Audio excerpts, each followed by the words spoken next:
Horizontal and vertical platforms. I don't really understand that.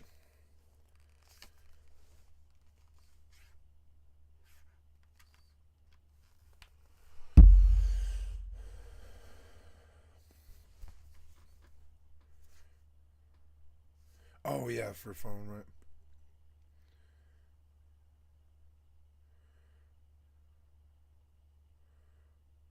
Just one, huh?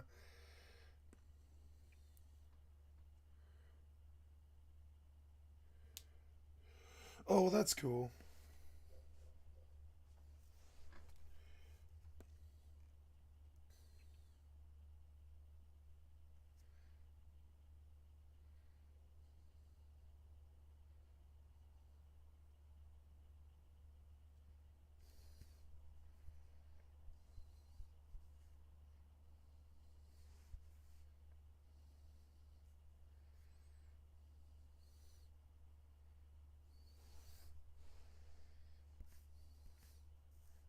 Wait, what?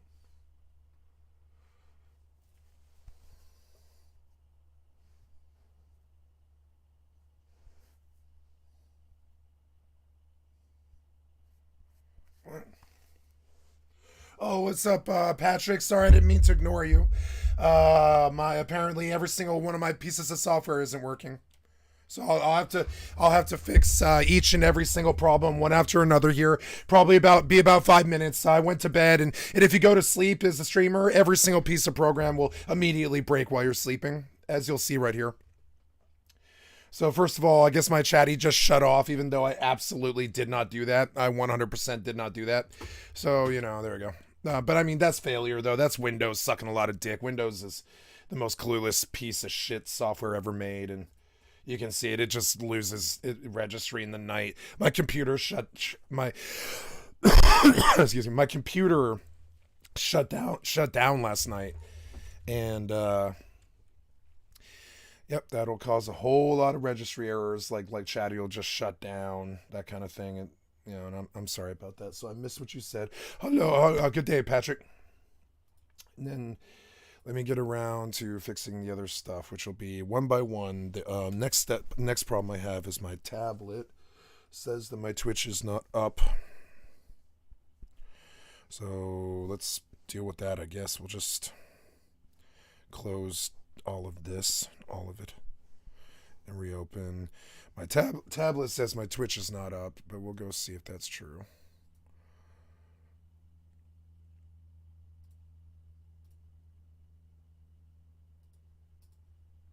No, my Twitch is up. It's just the tablet sucking dick as usual. I mean, it's a Windows technology, or I'm sorry, it's Android Windows. Big software billionaire theft despots. They control the tablets. So yeah, tablet. While it's obvious that my Twitch is up, my tablet can't see my own Twitch, which is just. I'm sorry, but you guys, I think around 15 years ago, the tech stopped getting better, and you all just started trying to write apps, and the tech has not got better, and it's causing a bad problem.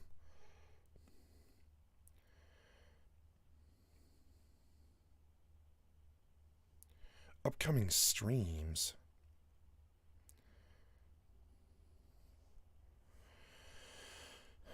Okay, well, Skycat is live. Here we go.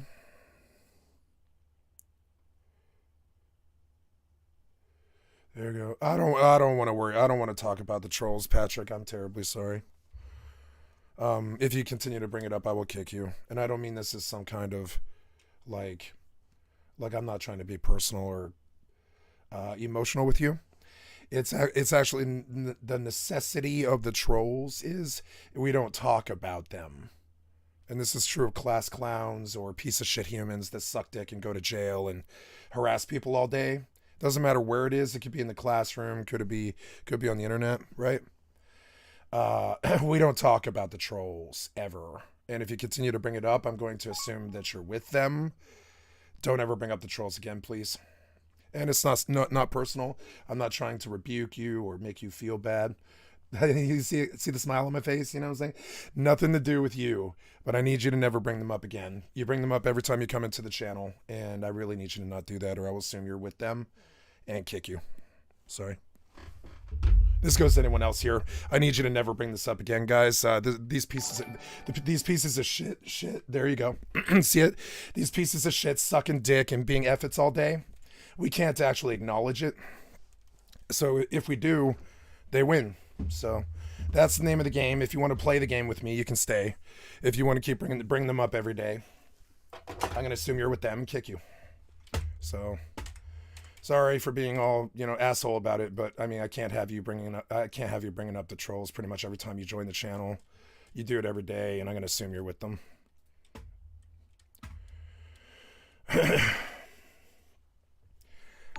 It's really hard when people just keep bringing it up. It has nothing to do with you, nothing personal. Sorry, but it just makes my job harder every time you bring it up.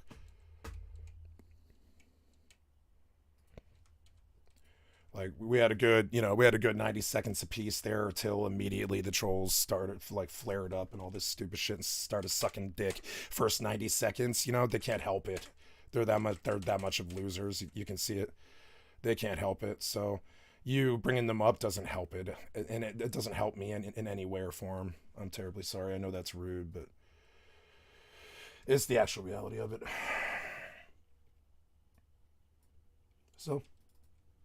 As long as we're good. Bring it up again, you're gone. And I mean this.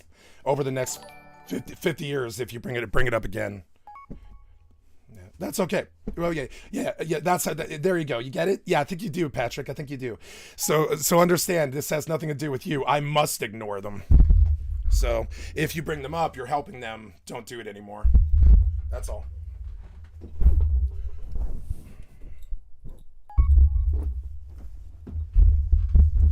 Right on. Yep, and thank you for sticking around. I don't mean to be personally rude to you, Patrick. You're a great friend. You are a great friend, and it's nothing personal. I really mean no slight by it. I don't want you to feel bad or slighted or like I admonished you or punished you or something like that. You're a great person. I know that your heart's in the right place. Has nothing to do with you. But but like in any situation where you've got a human shithead just running amok like some kind of fucking shithead loser, smelly demon, fucking never sleeps, just attacks all day, idiot shark predator, you don't bring them up. It's the best thing you can do about a class clown is you just don't bring them up. And so now consider this like the only warning. I can't have you bringing him up every day, or I'm just gonna assume you're with him. Graphics. One warning, that's all you get. Don't matter. There's always been an obsession with video game graphics. But thanks for the hype and getting back to something positive. I'm sorry, that was kind of like a punishment, but just don't ever bring it up again and we're good. That's the requirement. I have to impose a requirement on you if you're gonna sit in my channel. Don't ever bring it up again. Ever since their inception, and as years have passed, graphical technology has improved as hardware has improved, naturally. And seeing the leaps in graphics since the early 2000s has been nothing but amazing to witness during my time as a gamer. I think so too. I feel like people never talk about this, but some of the graphical updates, especially like whenever we first saw certain games, like WoW, like remember like old Blizzard cinematics? Bro, that shit was like a completely different world. For the last decade, graphical improvements began to mean much less. Comparing games from 2023 to 2013, I often find that not just a few, but a lot of those games from before 2013 still look better than the ones releasing in current year. Now certainly there are some noticeable improvements if you really focus on the textures and analyze. But I do know that your heart is in the right place. Yeah, and I'm sorry I was so rude. It's my fault, not yours. This is all my fault, not yours. Don't think that I'm laying blame at your feet about something. This is not your fault, nothing to do with you. And to be honest, we hit this point years ago. This point was like, I'd say like 2010. Now, the graphics again, and if you look right here, this point is higher than this point. And the graphics have improved, right? Like sorry, I didn't know my volume was that high. Sorry. Engine 5. God damn it, man. I had my YouTube on like my YouTube was on a volume setting on a quarter, and I moved my YouTube from my bedroom TV to my living room TV, and it thought there it did it again. Did you see it? Did it again. Like it's just changing the volume on me because the each day the software is getting worse. As a 40-year-old man, I have one TLDR takeaway about my entire career. Each day the software is actually getting worse. Significantly worse. It has degraded. It is not getting better. The volume knobs are running themselves now. The software is out of hand. But it's just a little bit better. Thank you for the 50 follows. Hi. A decade old, but playing a game like Dishonored from 2012 or BioShock Infinite from 2013 or even The Order 1886. All right, guys, I'm going to take his power away permanently. Terribly sorry about that. You know, just going to take it away from him entirely. And we'll never see or hear from him again. If you didn't know any better, you'd think these games were new releases. Yeah. They just don't look as Have a nice life. Have a nice life, you cocksucking loser. Despite the technology getting better since then, very few games can top these games or even match them visually. So why is this? I liked it for about a year. I was like, it's cool that he keeps like, you know, making me sound like I'm a lot better than I am. He seems to really want my career to keep going forward, but I'm done with it now. He can just, you know, suck dick in Oblivion, Obscure. You know, he can suck dick in Obscura Oblivion for the rest of his life and never affect me ever again. I've been thinking about it for a long time. And I was like, well, I can just take his fucking power away, and I think I probably will. It's all about style. Like, a lot of the Dark Souls Bye. graphics actually kind of suck. Like, the fidelity of the individual pixels is very, like, shitty. Bloodborne is the best example of this. Bloodborne's awful. But the style, everybody knows the style. Bloodborne was so good. And that's what matters. Yep. All things, a tool is only as good as the one who wields it. And you hear that silence? Get used to it. That's all you're ever going to have your entire life. You'll never have someone who loves you, who lives in a home with you. You're never going to have any family who likes you. You're never going to have any friends. Get used to the fucking sitting alone in your room with the silence while you attack somebody on the internet and nothing happens ever. Get used to the silence. Get used to it, because it's, you know, because that's all you'll get from me from now on. And you can go ahead and follow 50 billion times if you want, and like a little born cocksucker with nothing to do. But nobody really cares that you're alive. Produce amazingly impressive results. Not your parents, not your friends, not me. Nobody cares if you're alive, and you can't hide it from me. You can't hide it from them. No one cares if you're alive, or you wouldn't do this. So now that you can't affect me in any way or form, you go on about your business and go suck someone else's dick for 18 months, you fucking born loser. And have a nice life. Due to their technology that they're built with, end up looking like utter dog shit. A game like Forspoken has great graphics. And that was the last bit of power you ever get in this channel. Enjoy it. Look what you did with it for a year. You just followed me 600 times and catapulted my career into the 1500s. Thanks, you know, for the career boost and all this. And I want to say suck 50 billion bags of dicks, and I hope you fucking die right at the end of it. You know what I'm saying? Right at the end of it, too. Go to jail, I'll sue you, suck 50 billion dicks in there, and then die at the end of it. That's what'll happen to you. So, excuse me for just a second, guys. A lot of the Unreal 5 games, like, have you guys ever seen some of these games that were made in Unreal 5? Like, I think the best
I know I'm muted. I'm sorry. I'm on the phone. I'll be right back.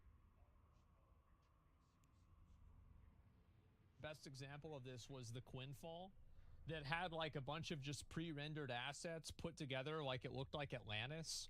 And it's like people were pogging over this, but the truth is that you can create this with almost no effort at all.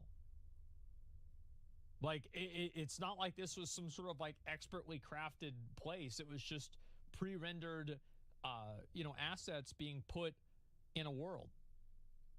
Washed out and ugly sort of way. Immortals of Avium, a game released just a few days ago running on Unreal Engine 5. See, that's the game. Remember that game? How many viewers did that game have? I mean, it had dozens of viewers, right? It was like 70? Yeah, that's a lot. Is graphically outstanding, but looks like an Unreal Engine. Oh, wait a second. This was the game that I saw the trailer for and I said it was going to be garbage. I was right. Oh my God, I just realized that. I didn't even see it from that frame. Holy fuck. It already came out? We all knew. Yeah, it's not like I'm a fucking Nostradamus. I think anybody could have seen that. That wasn't difficult? No, I'm not a genius for picking this out. You're right. An asset flip project, even though I know it isn't. The devs probably did work very hard on creating those assets, but it just doesn't come across that way. And it doesn't help that this game in particular is so visually bloated. Like, I love fast-paced games, but I can't tell. This just looks like trash. What the fuck is happening? Like, this is fucking garbage. Like, what is this garbage? On screen here. The visibility is just awful due to the graphical and artistic style they went for. Yep. While I understand that realistic graphics sell to the casual audience, I'm always looking towards companies that have a more distinctive art style instead, even if it is more low poly. Some wrongfully ascribe this generic look of video games. I love how people say like realistic graphics sells to a high audience or the most mainstream audience. Remember, the two most mainstream games in the last 10 years have been Minecraft and Fortnite. Get the fuck out of here. Like, bro, anybody trying to push that? There's no way. Hey guys, I'm sorry. I got to go bring in. My mom's home from the grocery store, and I got to go bring in the groceries. So I'm gonna leave this video to run for just 5 minutes, and I'll be right back. I'm so sorry. I didn't know it was coming. I didn't know. So sorry. I'll be right back.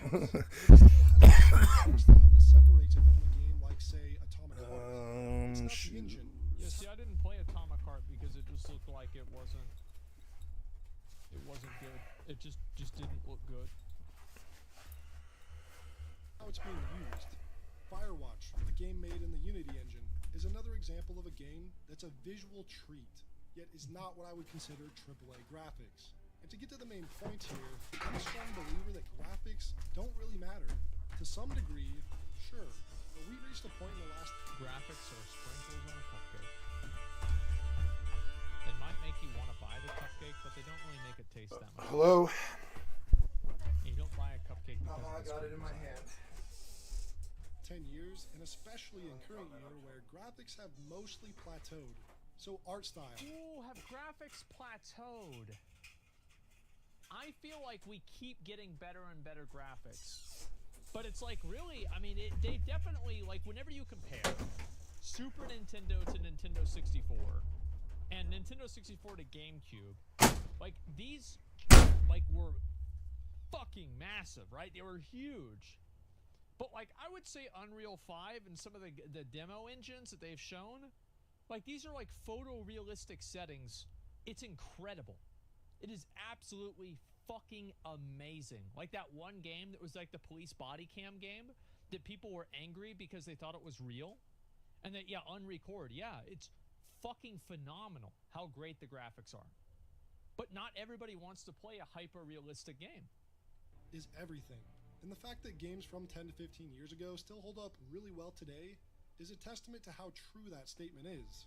Games like Rage from 2011 or Stalker from 2006 World of Warcraft still hold up incredibly well. And games like Fable or Dragon Age and Kingdoms of Amalur employ a timeless art style and visual style so they can be enjoyed for years to come. Yeah. 2 years ago with the release of Elden Ring, there was some very strange rage bait online about Elden Ring having bad graphics. It does. If you look very closely at a lot of the different items and NPCs and textures in Elden Ring, They are below the industry average for AAA games, and it doesn't matter because you don't care. This is what like these like game developer Andes don't realize. Is it doesn't matter how good your menu is, or how intuitive your UI is, or how many pixels a flower has on it, or how realistic garlic looks in the video game. People care about gameplay. People care about a good fucking experience. And yes, these things matter, but not really. It's the focus is totally fucking wrong in modern AAA games. I feel like most modern AAA games, and this is starting to change at least a little bit, what they focus on and what they care about is like stupid shit that like I think most actual real gamers don't care about. And that's why you keep seeing these like AA games and like, you know, indie games that are just completely outperforming these AAA games massively. The graphics are dog shit. Are you sure about that? The graphics are dog. Look at it though. Look at that water. Many games that came out on that same year have better quality water. Many games that came out that same year have better quality ground. And it doesn't matter because this one looks better visually appealing. It doesn't fucking matter. It's the style. Shit. The graphics are dog shit. The graphics. Look at the pixel count on the Moonlight Blade. Is the quality of this weapon anywhere near the quality of some of the other items in other like video games? No, I think that other video games have much more like higher fidelity items. They do. They have higher fidelity items. If you zoom in on that weapon, I can guarantee you that it's not going to look as good than if you zoom in on other weapons and other games that are equivalent to this, that were made by other AAA studios. And you know what? It doesn't fucking matter. And that's what people see. Everybody is so focused on why Elden Ring actually has good graphics. They don't understand the difference between graphics and art style and fidelity and design. The graphics and fidelity might not be a 9, but the art design and the style are an 11. That's the difference. Are dog shit. But I'd take 100 different games with an art style half as good as what FromSoft delivered before another Atomic Heart or Immortals of Avium or Forspoken. And I do want to reiterate something I've mentioned in my past videos, and that's that these two things aren't so true. This guy, bro, absolutely. I completely agree. Mutually exclusive. You don't have to pick just one. This guy the game really can gets have both amazing graphics and an amazing art style. Games with both amazing graphics and amazing art styles. Halo 1, Half-Life 2, World of Warcraft, 2004, Warcraft 3, BioShock, true. I would say probably the first Fallout, Skyrim for its time. I think that's good. Yeah, Witcher 3, yeah. And even high visibility. I think games like BioShock and Dishonored perfectly encapsulate that. But even games like Doom 2016 and Eternal are great looking games. And a trick I recently learned about Doom Eternal is that the lighting on the enemies are separate from the environment, so they are always lit and clearly visible, even in darker areas. Isn't it crazy that a game that's made off of gameplay and making gameplay important and the main focus, like that's smart, right? Because like, yeah, that makes it easier to see what's going on because the gameplay is the focus. This in turn makes the game look less cinematic or realistic, but is much better for the gameplay Doom serves. And even the art style. The game director Hugo Martin said that during development for Eternal, they had at first made the lighting come from the environment, much like they did with Doom 2016. You know what game also has environmental lighting? And it makes it harder to see what's going on?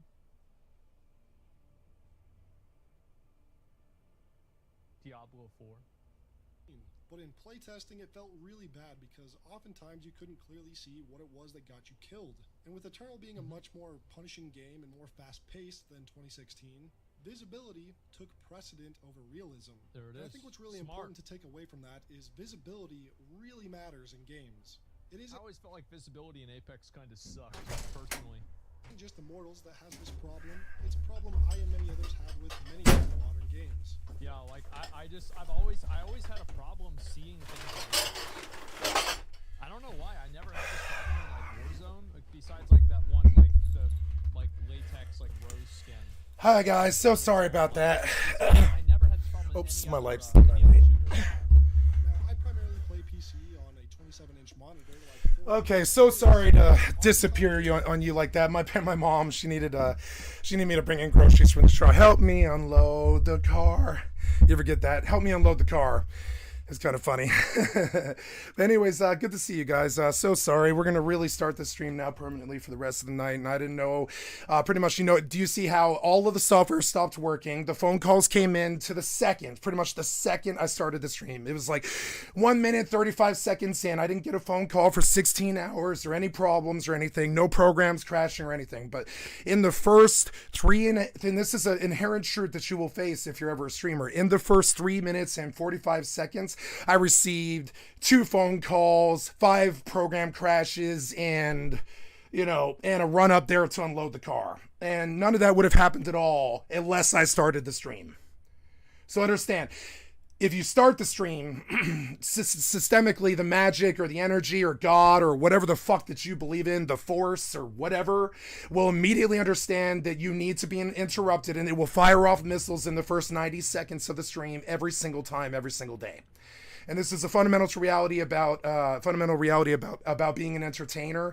If something's wrong, if something can go wrong, Murphy's Law, it will go wrong. And so I am literally scared to fire up my stream these days, not because I don't want to be there. I love being here, and it's like my favorite thing in the world to do, and I love being here, but I know that when I click that green button, all of the last day's problems will immediately flare up in the first 5 minutes. And as you saw it, like you can see the barrier curse acting directly, you know what I'm saying? It just block you, you know what I'm saying? Like 5 minutes of just phone calls and groceries in the car and fucking stupid ass cell phone shit and all these other problems, and so yeah, it's just like, man, I wish I could start the stream without 15 problems rearing up, but it's kind of crazy. If I want problems, if I want to solve the problems of that day, I know that all I have to do is click on the start stream button, and immediately all 25 problems will rear their head and call me on the phone 3.5 minutes into it. You know what I'm saying? It is kind of crazy. It's something inherently true. You can set a watch to it. You could prove it in front of a court of law. When you hit that button, the distractions, they're waiting for you, and they will immediately come in. So anyways, we're going to play some EVE Online tonight. I'm headed back to Jita. We're going to do some level 4s. I'm sorry for putting you guys on a YouTube video there. It's just, when I start my stream, all of the distractions will come in immediately. So, there we go. Now, there are so many cases where it's going to be a good day. It's a really good day. I got to tell you, for different reasons that I'm not going to share here, but it's a good day. It's actually such a good day. It's fucking awesome. Like, I don't know. I can't say why, but it is. It's a wonderful, wonderful day. Skycat, by the way, I don't know if you ended up reading the message yesterday, but that one guy who was talking in chat at the same time as me has ended up tipping you money, apparently. Yeah, I saw it. I thanked him. I told him how to do it, if you recall. Yeah. I don't care about his. I care about his money, but I saw, and he asked me, how can I donate to you? Because you don't have a follow thing, and I said, come to my website and click on the cat's face. I very well remember, I took care of him. He's a customer. I was a taxi driver for 13 years, and one of the things that you would say about me is, unless you attack me, I'm the nicest guy you'll ever meet. Unless you attack my family, you're the nicest guy I'm the nicest guy you'll ever meet. I took care of that guy. Yeah, I was very nice. I was nice to that guy. He was nice to me. And you want to know a secret? I don't check my PayPal. I've checked my PayPal once in the last 16 months because my old mods, Zelly and Steph, they seemed to suddenly want money overnight. They were suddenly like, hey, what do we get? Oh, for disappearing for 5 months? Yeah, what do you get? Yeah, what do you get? So I went and checked the PayPal, and I was like, oh, cool, you know, and now it's been I don't know, another 7 weeks or something since I've even looked at it, because I'm not doing this for the money. I mean, I love the money and I need it. No, I don't love the money. Excuse me. I love what the money can do for my family, but I mean, you know. But I don't what's the word? I don't validate or judge or you know, like reckon my worth or my value depending on what the donations are. I think that's what the majority of all of the rest of the human race would do, which is one of the reasons why I don't want to do it. You know what I'm saying? I'm not doing this for money, and I think me not checking the PayPal is the easiest way to into the fact that it's So honestly, I get scared to check the PayPal because some nice people have come through here. And I think eventually one of these days I'm going to open up the PayPal and I'm going to be surprised. So that honestly, that's what I want. I want to be surprised. I don't want to think about $5 donations or $10 donations and stuff. I want to open the PayPal once a year and be pleasantly surprised, because I am not doing this. I need the money. I mean, I've got to fund my private war against the government and save my family. But I mean, you know, I don't judge my nights and days or my success in donations. I do it with love. Like if the love is strong in the channel, that's good enough for me. Hard to see enemies. And while I can understand that to a certain degree, seeing things in real life is much different than on a screen. It's true. Yeah, it's just totally different. You're completely right. Yeah. And also, like, Oh, I'm not in real oops. life. I'm in a video game. I thought I had like, left. Whatever they do in a video game is gonna, like, I'm not. Yeah, like it's not real life.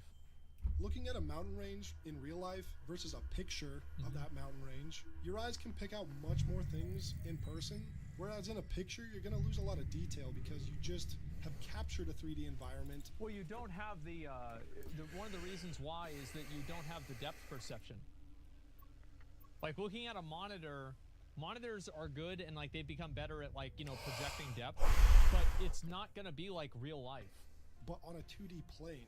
And when you play video games on a screen, which is essentially a picture, you aren't going to be able to see the same things on this mountainside in Battlefield 2042 if you saw this mountain in person.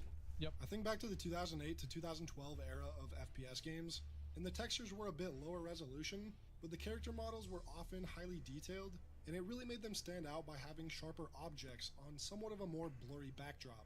This made it almost more akin to real life because your eyes can pick out an enemy a bit easier in those older games, especially at a distance. And funnily enough, you'll often see competitive FPS players cranking their graphics down in games in order to have a bit more of a competitive edge. I think a lot of that is for FPS, like frames per second, but also, yeah, it removes a lot of the unnecessary, like foliage, you know? Like it's like there's two reasons for that. It's not just one thing. Well, I don't think every game should look like BattleBit. It's been a lot of fun playing that game and I having do. long-ranged engagement in my gameplay. I'm just kidding. You can actually see enemies from afar. Well, I don't think anything should look like BattleBit. See someone when they peek out from the side of a building. I'm gonna be honest, guys. I still think the best BR for long-range combat and ballistics is PUBG, and I don't think any video game has come close. I think PUBG just stands so far above everybody else for mid and long-range gameplay that it's not even remotely close. Tarkov, I don't play Tarkov, so I can't compare them. It is great to have some of that long-range gunplay in a Battlefield-style game again, like I did back in Bad Company 2. Surprised you hit him. I think one of the best examples of art style being more important than graphics, though, is with the PS5 Demon Souls remake. I think in every... Dude, the PS5... I want to play this game. Okay, of all the games that I want to play in the world, it's Demon Souls. I can tell you right now. Do you know how much money it is to play Demon Souls?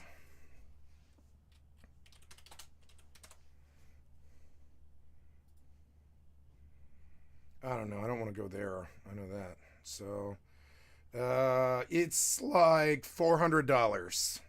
Just to play Demon Souls. This remake was so good. It completely changed my entire perspective on Of course it did, because it's the only good one, and it's the one that costs $400 to play.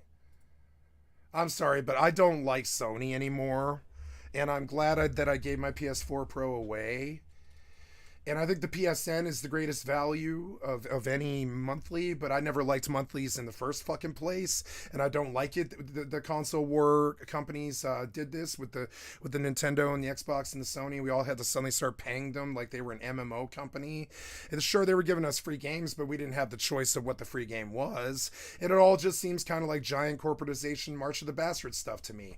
So then they hide Demon's Souls 5 behind a console exclusive, which is something which, by the way, that most of them are not willing to do anymore.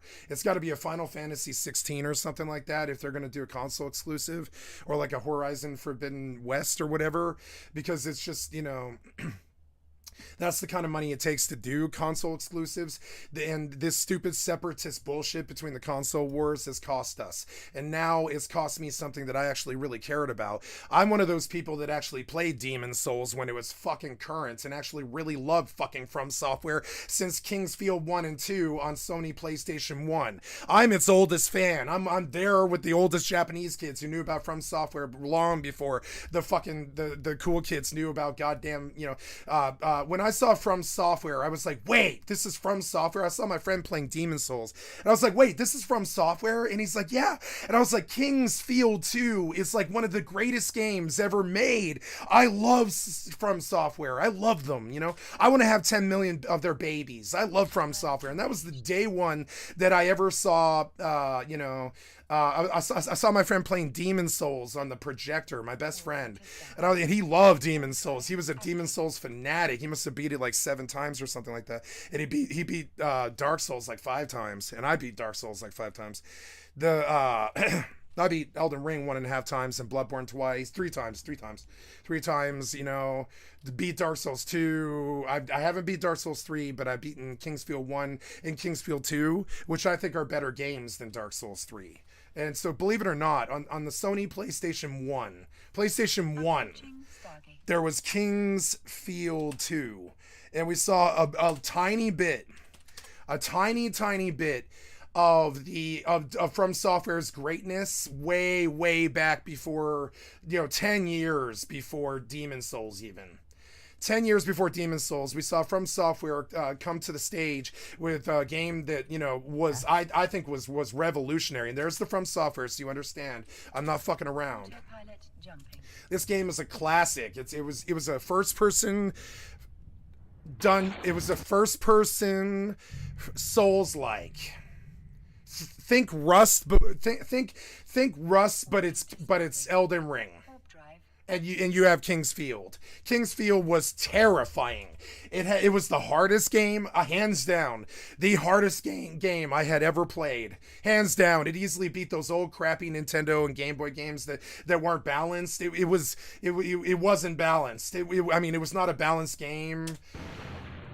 It had that From Software greatness all over it from the get-go. See it? And sure, it's as old as the world, like me, but it doesn't matter. It was still it was a standout great, and I must have spent 500 hours on it or something when I was a teenager, when I was like 12 or I think it was like 12 or 13, and I must have played only King's Field 2 for like an entire year, specifically because I had sold all of my other games to buy Final Fantasy 7 and King's Field 2. And I knew that those 2 games were going to be better than all of the other games, you know. Yeah. All of the other games. It's not terrifying. It's just hard. It's not a particularly scary game, and you'll see why. Here, we're going to skip past the FMV, which is just not a true... You know, I'm just trying to show you the... Yeah. So you can play this on an emulator right now. It's a great game, but you have to play it on a controller, and it's a first-person shooter on a controller. So unless your Fortnite skills are pretty good, you won't do well in this game. It's a fucking first-person RPG, right? And it's crappy looking, and it's horrible. And the damage was just off the chart. Like you can take maybe 2 hits from anything in the game. There wasn't this, I have better armor now, so I can take maybe a few more hits before I die. It was, if you got hit by anything in the game 2 times, you were dead. And most of the game was 1 time. And so, like, you've got these casters throwing explosive fireballs at you that do a mag, what do they call that? When a circle's circumference, magnitude or whatever, magnitude, I think it is. Like, the magnitude of the explosive is like the size of a quarter of the dungeon. And if any of that touches you, you don't go back to the bonfire and start over. You just hardcore die. Like, as in hardcore die, as in, I think there's saves in Kingsfield too, but there's like 5 of them throughout the 20-hour game or something. As I recall, like, saving was like this thing that you really thought about and planned about for a couple of hours and dreamed about reaching, as you walk slowly through these horrible dungeons through full of death. And for its time, it was revolutionary. Now, nobody in the world remembers this, but it gives you an example of, like, nobody in the world but Skycat remembers this or whatever. I'm sure these guys do. These people who watch this video, 13,000 people remember this. But I mean, like, only about 13,000 memories, right? Memories. It's boomer stuff. This is a boomer game, right? So, come fast forward now. They've remastered Demon's Souls 5. Oh, sorry, I think of it as Dark Souls 5. It's not, though. But if you think about it, there was Dark Souls 1, Dark Souls 2, Dark Souls 3, Bloodborne, and then before Elden Ring, there was this game, Demon's Souls. So I think of Demon's Souls remake as Dark Souls 5 because it was, Kingsfield was the progenitor. It was not all the fanboys don't even know Kingsfield 2 exists. So it's hilarious watching 15 years of idiot YouTube commentators talk about how Demon's Souls was the first and greatest game that From Software ever made. But no, you just weren't alive yet. And you're trying to tell all the other idiots your age, that Demon's Souls was the first Souls-like game.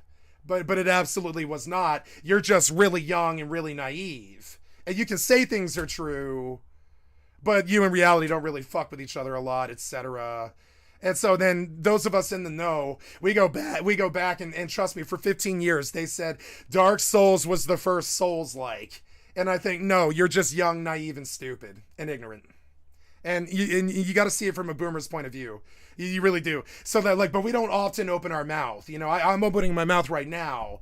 But I mean, but honestly, my generation never said that the White Album was the first Beatles album or anything like that. We were never that dumb. And it's kind of akin to like that because the Zoomer picked up the White Album first. They think, oh, the White Album was the first Beatles album. And no, it turns out 20 years before they cut one, I forget what it was. It's either Beatles for Sale, I think. It's like Beatles for Sale. It was 22 years earlier than the White Album. The same exact way. The Kingsfield 2 was like 22 years earlier than than Dark Souls or whatever, right? It wasn't 22 years. It was like 9, but it was still, it's kind of funny. And so one of the things I see the kids doing a lot, and I'd like to point this out, I feel like I could do a YouTube video about it, and I really would be right too. The kids seem to think that wherever they join the timeline in the metaverse is where the metaverse starts.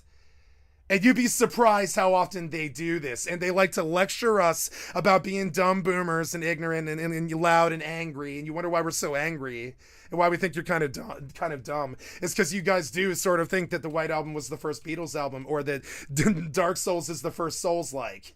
But I'm sorry, like, okay, now, and on top of this, right, I tend to say, EverQuest was the first MMO. But no, that was about 15 years before that was Ultima Online, and 15 years before that was a MUD. So by the time you reach my era, where I was a boomer, there was 30-year-old dudes in the scene day one World of Warcraft. There was 45-year-old dudes day one in the scene in World of Warcraft back in 2003. And I know because you'll see him on Old School RuneScape, one of the few games left we're playing. You'll see him on Old School RuneScape all the time because they can't stand WoW anymore because it's just a bad game now, both classic and new. And so you see him all on Old School RuneScape and stuff. But even I, who thought that, of course, that EverQuest was the first MMO, was rudely awoken by the idea that there was MUD, which is multiple user dungeons, in the 1970s, 28 years before my little sperm was a twinkle in my daddy's eye. You know, and I want to tell the world that I know so much about MMORPGs, but no, turns out that 28 years before I ever picked up Final Fantasy XI the first time, or World of Warcraft, there was MUD user dungeon people who had been doing it for 30 fucking years, who are incredibly annoyed and pissed off and angry and kind of boomer angry, you know, at the assumption that EverQuest was the first MMO, or that they were so bad that they cut their teeth on EverQuest and kind of thing. You get this derision, you fucking scrub kid, what the fuck are you even talking about kind of attitude, right? And now I have that, and it's kind of funny because I learned from them when I was like 13 years old that I might think that the first Beatles album was the White Album, but no. Beatles for Sale came 26 years before or whatever, and it turns out that what you loved was working really hard to be a good artist like 20 years before you ever saw them take the stage. First album I think is Beatles for Sale, but I'm a boomer. I'm probably wrong. It wasn't my generation. Its first album was Please Please Me. See, I was wrong. It was Please Please Me. I thought it was Beatles for Sale, which is the next one after it, I believe, but I was closer than your average Zoomer would be. I was definitely closer. They're gonna say the first Beatles album was probably Sgt. Pepper or something. No. So, in the same thing with this, and so all these Souls-like kids came to the scene, including my best friend. They came to it late, and they cut their teeth on Demon Souls and Dark Souls, just like I did. But the problem was, 10 years before Dark Souls, I was on King's Field all day for years. And there was even one before this, too. So understand, every time you think you have it sussed out, somebody was doing this 20 years before you got there. It doesn't matter what it is. Somebody was doing it 25 years before you got there. There's no such thing as original. There's no such thing as, oh, I was there first. No.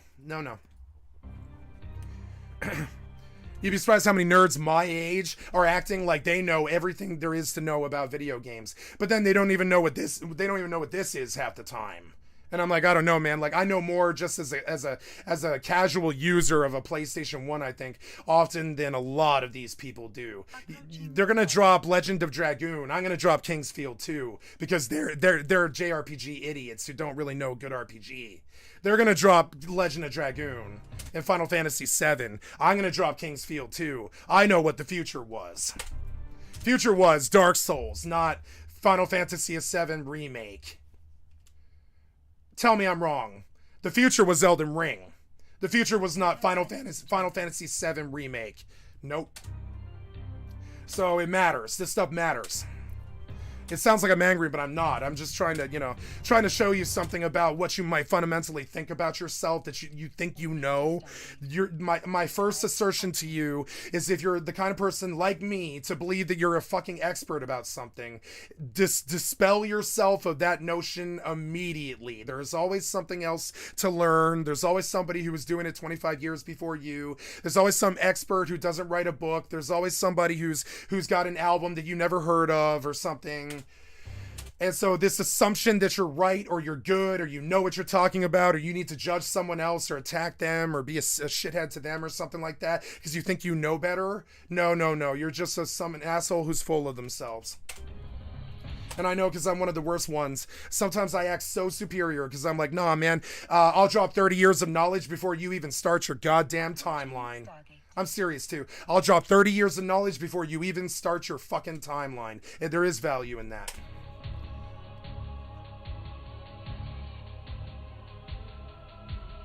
Because guess what the #1 game of all time was? Elden Ring. Where do you think they got Elden Ring? King's Field 2. And if you don't know, now you know. Look at the cool spells back in 1993. Look at the cool spell that this guy had that was 10 times superior to Diablo 2 because it was 3D. It was full-blown 3D. Look at this firewall. Fuck you, skeletons. Firewall. Die, bitches. You aren't one-shotting me. You know, and this was far superior to Diablo 2. It was harder, definitely. Just because it's 3D. Oh, mushroom. Yeah, mushroom. Yeah. Oh, he now one of the things that does happen is you do get stronger in terms of your damage, but you can't ever really take any more than one hit. You can't ever really take more than one hit. Not really. Notice there's no health bar.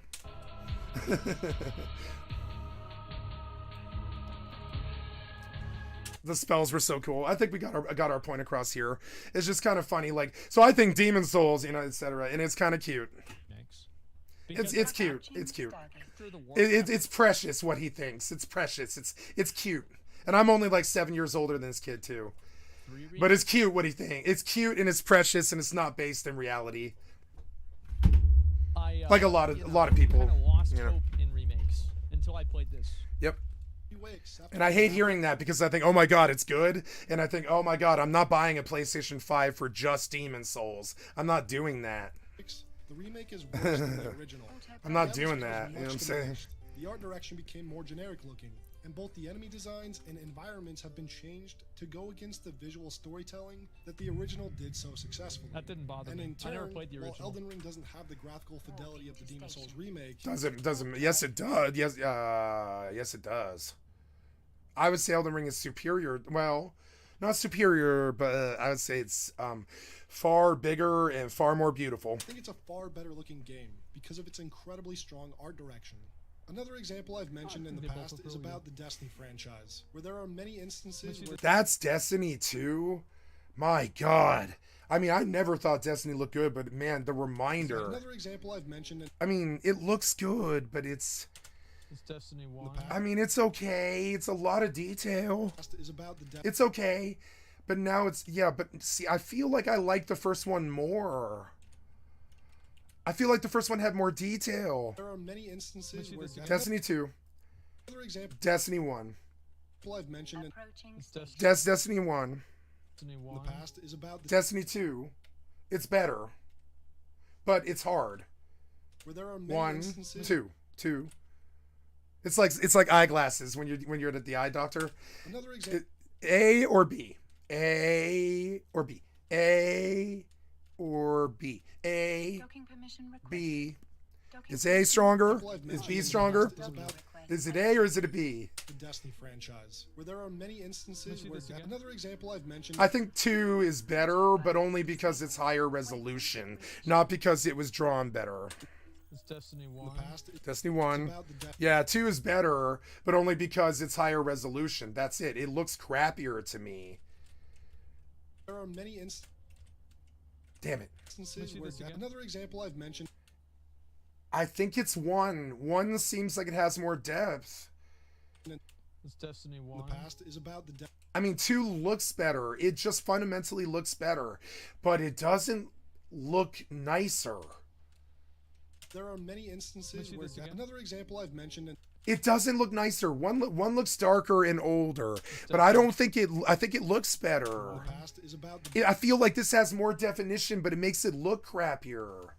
Destiny franchise. Like, there's all this pixelated dust all over the bricks that wasn't there in the first game. You see it, like, there's all this scratchy stuff all over it, like black stuff. It's like right here is a strong vein of it. See this strong vein of black stuff? It adds good, you know, good depth to the game, but I don't think it's better. Where there are many examples I've mentioned. See, I think I prefer this more. This looks more real life to me. The other one looks like more like a video game. It's Destiny 1. The past is about the... Yeah, this looks a lot more like a video game, far more detailed. Destiny franchise, where there are many instances where Destiny 1 looks better than Destiny 2. Yeah, he was right. The art direction and lighting of the sequel leaves the game feeling a bit more plastic than its predecessor. I don't like Destiny 2 because I feel like it plays like Halo, and Halo, I feel like Halo plays like it has tank controls. And the physics are too much, like Gears of War. It's that Xbox 360 physics generation where they had to perfect the knowledge to get where they are today. So they brought that shit forward in Destiny 2, but they shouldn't have because it wasn't really that good. Those bad physics that are kind of clunky and chunky and make you feel like a tank, right? And I think Destiny 2 suffers from that horribly, and I couldn't stay on the game. But I actually like Destiny 2. That's the worst part.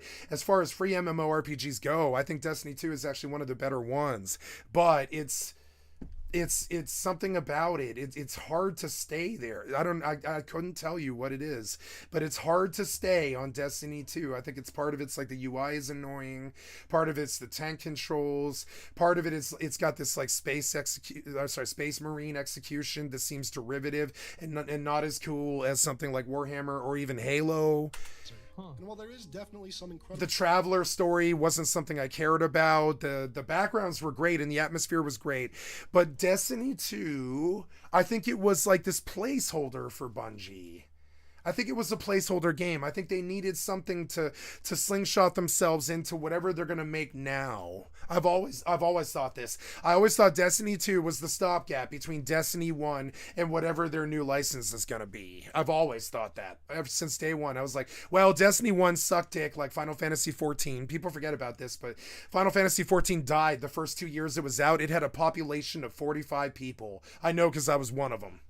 And like, trust me, dude, 14 died like Destiny 1 died. Destiny 1 at one point had like 2,200 population in 2008 or something like that. It just full blown died. It was just gone. So then 2 came out and it held its ground. But I'm not sure why. I'm not really sure why. I mean, I know why. It's because it adopted a theme park approach like 14 in World of Warcraft, and it was a much better execution than Destiny 1 was. And it was playable. I don't think Destiny 1 was playable on a end game vibe, and you still hear people like Ralph and like Ralph and his mod Austin talk about Destiny 2 and Guild Wars 2 and how they're still their favorite games. But I think of those games as essentially the worst games on the market, personally. Now, when it comes to other people, I think they're two of the best games on the market, but they're just not my games. Personally, I did not like Destiny 2 or, the other one I mentioned, Guild Wars 2. I tried. I bought them. I tried. I spent at least 10 hours on both.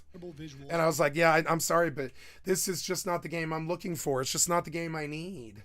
Inside of Destiny 2 areas, it's when comparing places... And I think the graphics were part of this. Like, one of the reasons I kept coming back to Destiny 2 was I was like, oh my god, one of the best looking games on the fucking market is Destiny 2. I mean, Destiny 1 was as well. In terms of what's going on in the scope and the background and stuff, Destiny 1 and Destiny 2 are, I think, basically the best sci-fi depiction we've ever had because it's so massive. It's like as massive as EVE Online in some ways. It's such a massive execution of sci-fi that you like. I mean, I don't really find it wanting visually. I think it's very striking and really beautiful, but staying around and playing the game, and then the analogy I always use about this is a rubbery steering wheel on a Lamborghini. It's like they get the Lamborghini perfect, see it? But then the steering wheel is shitty. So then, you think about how really tragic that is. You build a $300,000 car, and I'm sure $3,000 of it is the steering wheel or something like that. I don't know. What's a fly shaft steering wheel cost? What's a Lamborghini steering wheel cost? It's probably not much, But let's see. It's like, we're looking at about 3,000 pounds. Yeah, I wasn't actually very far off. Pretty dope steering wheel, as you can see. And notice that it kind of looks like spaghetti melting, right? But that's actually because, like, the way that you hold a steering wheel is like they call it 10 and 3 and 4 and 9 or whatever. I forget what they say, but it's like, whatever that cliche is when they teach kids how to drive, right? And so this steering wheel to me is the end all be all of steering wheels, because you can see how it would fit a person's hands perfectly on the top and perfectly on the bottom. And instead of gripping on the left and the right, which a fast car driver shouldn't be doing, they should have 10 and 2, right? So 10 and 2, this is the best 10 and 2 steering wheel I've ever seen. So it is $3,000. It's like $3,700. Right? So, but I mean, in the video game industry, it's still legal for them to do this. They build the Lamborghini, and they give us the same steering wheel that you just saw, But really what they give us is this, a melting steering wheel, right? That won't actually control the game well. Bad UI, bad inventory. Every time I open the inventory, I have to click 3 times. I have to surf through to it. I have to hit A to open it. I have to scroll the mouse with my stick to the item and press X on it to equip it.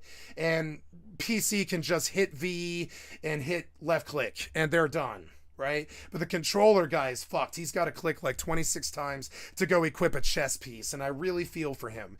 For me, it's 2 keys. It's V and left click, or it's either V left click or V left click and drag, right? It's like 3 things. It's not the press start, surf to the inventory with LB, press A, go down to it, go down to the chess piece, press X on the chess piece, and press B to get back to the fucking action again. PC, it's like 4 clicks. It's like V or whatever. I use V, so that's the example I'm using, but whatever the fuck you use to open your inventory, right? V, left click to, or whatever, right click to equip the gun, V. Three clicks. That's it. This is why PC is superior. If you wonder why people talk about PC Master Race, it's just this thing that I mentioned. The controller has to click 13 or 14 times more than the mouse and keyboard. Mouse and keyboard is superior. So my steering wheel is melting, right? And you're gonna see images of when this happens in real life and what it looks like when an artist depicts it, and and all this. But really, they build these beautiful Destiny 2 fucking Lamborghinis with these beautiful interiors and exteriors that are just frankly shockingly beautiful when you look at the concept art and what it really means to the story and all this stuff, and you're like, wow, this is frankly, this scene doesn't even look that good to me, but I still think as far as beauty goes, it's a shockingly beautiful scene. Just like Starfield. Starfield had a lot of shockingly beautiful scenes. Say what you want about Starfield, and I wasn't able to play it more than 5 days, but I mean, it was still a really good game. Now, but this is it though. Now, this is what I consider to be the melty steering wheel. I don't know why I have to have most of my screen blocked by a big gun. Because some dude could be hiding in here. Do you see it? Some dude could be hiding in here. I don't know why I have a gun in my face. When I'm in real life, unless I have the ADS, the gun is down either in my pocket or in my holster or behind my back in my belt waist, or like, in Fallout 76, one of the popular mods was put your goddamn gun down, because whoever that right-wing boomer was, they couldn't stand the idea of carrying your gun like this all the time, because it would essentially break your arms. That's not, I mean, some soldiers, they'll do it if they're carrying heavy ordnance, but I mean, nobody's going to carry their gun like this. They carry it strapped downwards. You know what I'm saying? Most people strap it downwards. Nobody carries their gun like this while they're walking. And I never understood this, and this is UI problems. It's old school UI problems that I still think are problematic today in games like CS:GO 2, right? So if we look at CS:GO 2 and you're going to see Jack Frags or somebody else like look on a CS:GO 2, you're going to see the exact same thing, right? You're going to see a huge gun blocking the screen. And I'm sorry, but that was cool in 1993, but it's been done 27 years now, or whatever the fuck the math is on 1993 or whatever it is. Hey. Typical Valorant stream. 26 years now, right? And I'm sorry, but this shit was cool in 1993, but this huge bottle blocking my vision, I have a fundamental problem with that. All this crap on your screen, I have a fundamental problem with that. I don't like this. I don't like that. I think that's cheating. Like, I'm sorry, but, I'm not saying CSGO 2 is bad. It's a great game. I'm sure it's a 10. It's probably not my game. I'm looking for evolution these days, and I'm not seeing it. So then you go and you and it sucks. Like, I have a different point of view, I think, a lot of the time than a lot of people. And so as you can see, we're looking for a pretty stereotypically melted steering wheel. And I can't seem to pull one because it's like a concept a lot of humans I don't think are very not very used to yet. But I think it's an analogy that'll eventually catch on if it's good enough. Why would you build this beautiful Lamborghini right there? It's right there in the background. You could say this in a court of law. You could say that's a beautiful Lamborghini of a game, but then you fucked it up with your horrible UI, your horrible gun blocking the screen, your problems, the bullet sponging, the stupid town, all the clicking the controller people have to do. In both games, that you can really start. That looks really nice. Yeah, see, and even Asmongold will say it. That looks really fucking nice. It looks really fucking nice. It's the Lamborghini of video games with a melted fucking steering wheel, and it is theft of service and theft of money from children. It's children's who they are full blown really trying to, well, it's not the children, of course, it's their parents, but it's the parents of the children that are getting fucked by this. It's, you know, so every time that Johnny wants a Destiny 3 or a Fortnite 2 or a World of Warcraft 6 or a fucking, you know, Elden Ring 2 or a, you know, Mario Brothers 7 or whatever, and the parent goes, didn't I just buy you Madden 2022 last year for $70? And the kid goes, yeah, but I need NBA 2K 2024 now, right? And because all my friends are playing 2024, and LeBron James or whatever, I don't even know who the fuck plays basketball. I don't know who plays basketball. I don't follow sports and stuff, but LeBron James in custom mode or whatever looks really fucking good, in a lot better in 2024 than 2023, Mom. And she goes, okay, Johnny, no problem, I love you, I'll buy NBA 2K 2024 for $70 instead of buying honey and sugar for our tea, you know. And she's like, oh, I just bought this same game for him last year. And she's looking at these people, like these Destiny people, like these Bungie people, and their cash grab, and their Fortnite skins that are $25 a piece. And they could make the point that either, whether it's the kids or the parents, these are the most beloved fucking members of our community, the kids and the parents, right? They're the most beloved members of our community. We get the struggle that they're going through. The kids are being raised by a village. The parents are working 2 jobs. It's stressful for them. They're middle class. It's a hard thing to be a boomer parent right now. I have a lot of sympathy for it, right? But it doesn't change the fact that these billionaire software despots are coming after their wallets like a fucking wolf sharpening its fucking knives as some kind of pedophilia fair. And I mean this, it's like a wolf sharpening their knives as some kind of fair for pedophilia. It's disgusting. It's you can tell they're looking for that children money. They're looking to fuck children out of their money. To them, it's the same thing, and it's not too good. So the melting steering wheel is the 3-word analogy I use to describe this sort of billionaire theft from our children. And it's exactly what I just said. Billionaire theft from our children. Don't get it twisted. Notice just how big of a drop-off there is in the sequel. And now that they're making games that are modern, that don't look good, like Starfield, that have frames like Starfield. Several shots on the Cosmodrome or the moon are noticeably uglier. And even in the reprised raids like King's Fall, or Destiny 2 is probably a better example. It's been out longer. It stood the test of time longer than Starfield. It's unfair to take a stab at Starfield. Starfield hasn't even been out for a month. use of shadow. Let's see how I feel about Starfield in 7 years, because after 7 years of Fallout 76, I would say Fallout 76 is in my top 5 games of all time. Was it when I first played it? Absolutely the fuck not. But I bet 7 years from now, modded Starfield is going to be like one of the most amazing things on the fucking market. And I can see this because I'm not 15 years old. 7 years ago for me isn't when I was 7 years old, right? 7 years ago for me was I was 33, and I remember very well what Destiny 1 and Destiny 2 were. Shadows and contrasting colors from the original are now washed out and missing detail in the sequel. Some of my favorite games visually are ones that use an almost cartoon aesthetic, like Overwatch, which has a very Pixar-esque look. Yeah, Overwatch has a great style. Yeah, I love Overwatch. Games like Kingdoms of Amalur. Amalur was good, but tragically bad. Or the Fable kind of like Rust. Games. Or a game like Rust is tragically good and tragically bad. Madness Returns. These games all hold up incredibly well today. Their visual designs. Yep, Rust holds up incredibly well today. Yep, but it's still incredibly good and incredibly bad. Stood the test of time. Yep. And can be played today without. It's basically permission for the community. If you want to know what Rust is, it's permission for the community to go crazy, and you'll understand what Rust truly is.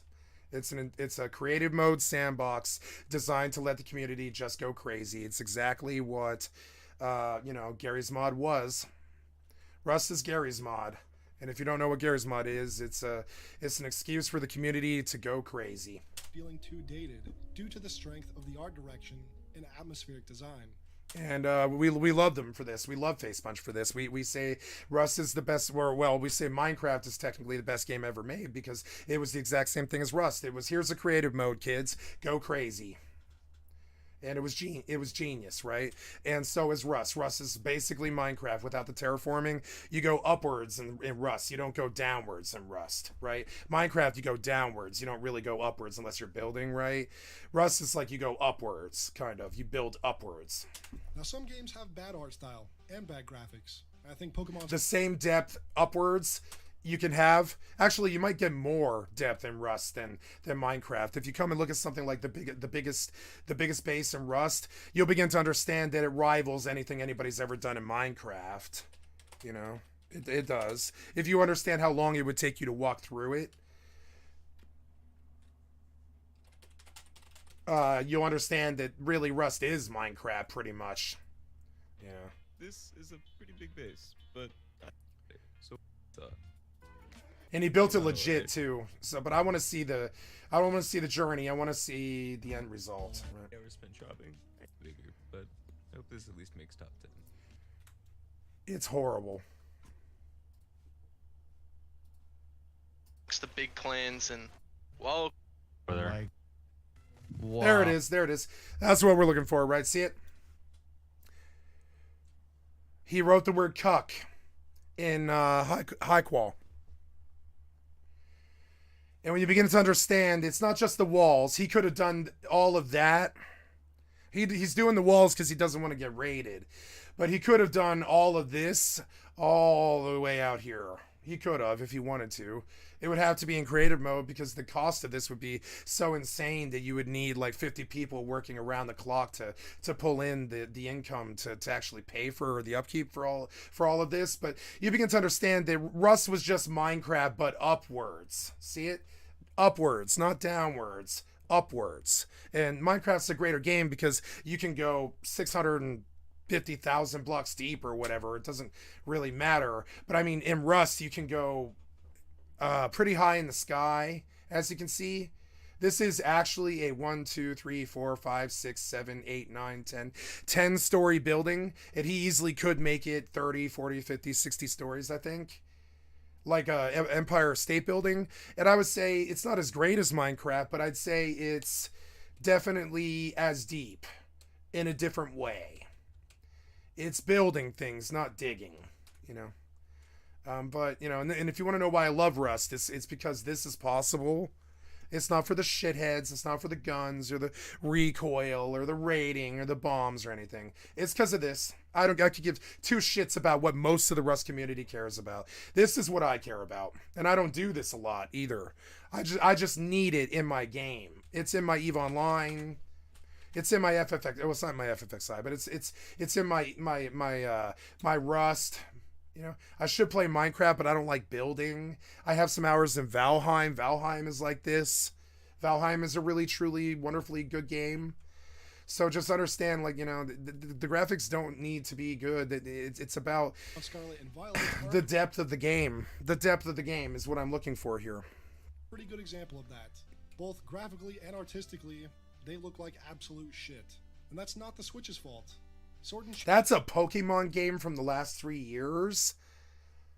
It looks like Zelda. Oh, sorry. Yeah, it looks like Zelda 64 or Mario 64. It looks like Genshin if you were playing it in 480. Shield on the Switch looks much better than. Oh my God, the Xbox 360 is better than the Switch. And you wonder why I never bought one. Scarlet and Violet. Why I don't play Breath of the Wild. And for some reason. Yeah, the Xbox 360 had better graphics than this.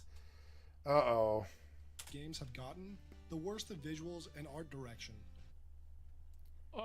I never really played a Pokemon game past 2.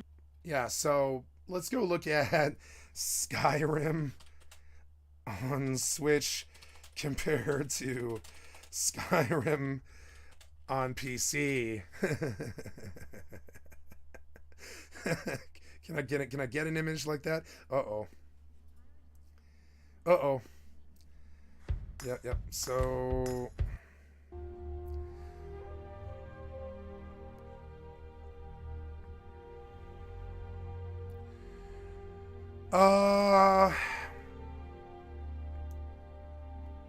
No, I think the Switch surprised me. What's the new Zelda game? I can't. Tears of the Waifu.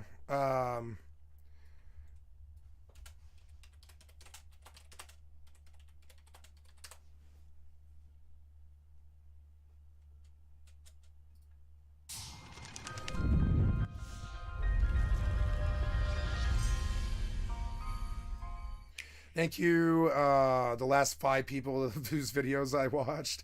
I have liked and subbed to your channel. I suppose I'll go backtracking. I'm so sorry, I forgot. Yeah, I don't know if YouTube will let me do this, but anyway, sub, like, you know, etc.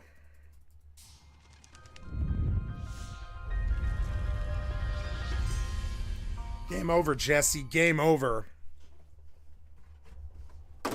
Oh, my throat.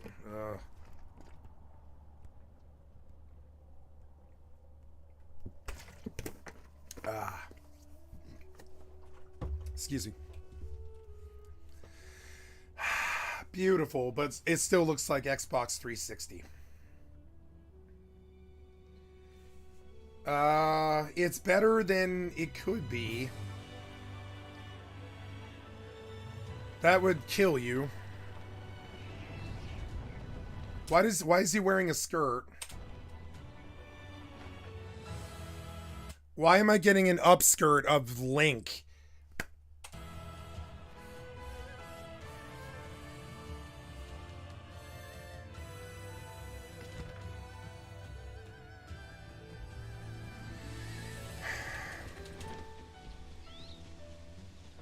Oh man, that's like the rust skirt. You guys ever seen somebody in a rust skirt? A man in a rust skirt? I'm sorry, but that's a skirt. I don't care what you think it is. Why is, oh no, are we gonna get another, oh god, we're gonna get another we're gonna get another panty shot, guys. Oh please no. Okay.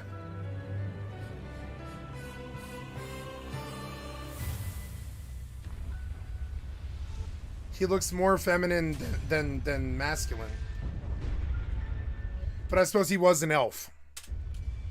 He was an elf, I believe. Isn't Link an elf? Is Link an elf? I think he is. Is Link an elf? I think he's an elf, right? He's half elf. He's Hylian. They have long ears, but they're not elves. They're not elves at all. They're technically human. They're humans with elf ears. So I guess yeah, he does look more feminine than masculine now, which is really weird. I have no problem with it. I'm just like, as I recall, Link was always actually a really, really fucking strong male protagonist, though. Link, strong male images. You know what I'm saying? Because it's like, no, Link, Link Zelda, right? Like I need an actual reference here on the search, right? Yeah. So like okay, so he had long hair, but he was always kind of a really masculine character. But how they're showing him in Tears of the Kingdom, he looks like Zelda. And that's okay. It's just weird because I'm okay with it. Honestly, it's just that I've always thought and always seen him as like this. See it? He's actually a really strong male character. You know, he's always looked like that. See it? But this depiction of him, it actually, he doesn't look that much different from the girl. Do you see it? It's he really does look basic, like whoever their image editor is or whatever. They're having too strong of a feminine, like a feminine I don't know what it would be. It would be like influence. Like they're having a bit too strong of a feminine influence. She's perfect. She's perfect for Zelda.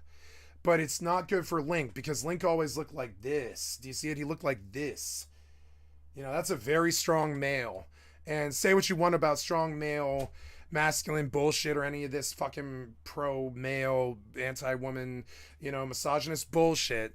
I'm not trying to make some point about masculinity being lacking or something, or that it's a woke culture problem or something. I'm trying to make a point about how continuity-wise, for 30 fucking years, we saw Link as basically the strongest male protagonist in video gaming. So when you have this sort of more feminine approach to it, which is fine, it just jibes against the 30 years that you originally gave us. And something about the art style of the Switch is forcing a feminine appearance upon Link. Now, I'm okay with Link having a feminine appearance. I actually think it looks better, and that's probably why they did it. But I still think it's odd after 30 years of this, if you get my meaning. You know what I'm saying? It's still odd. It's after seeing him be like, I mean, this is kind of a feminine shot too, but it's still very strong masculine. But this depiction of him is not very strong masculine. Right here. Oh my God, what happened to her? The princess is in another castle now, guys. Fuck. Oh no, the princess is in another castle now. Uh-oh. And like, if you think about it, let's play knights and princesses, right? And you know, it was always knight and princess. There was Zelda. It was almost Disney. It's one of the reasons why Nintendo was able to do Kingdom Hearts, because it was almost fucking almost. I mean, sorry, that was SquareSoft. SquareSoft was able to do Kingdom Hearts with Disney because the Nintendo and the Japanese and the Western developers are very good at depictions of kids heroes, right? Just like the West is.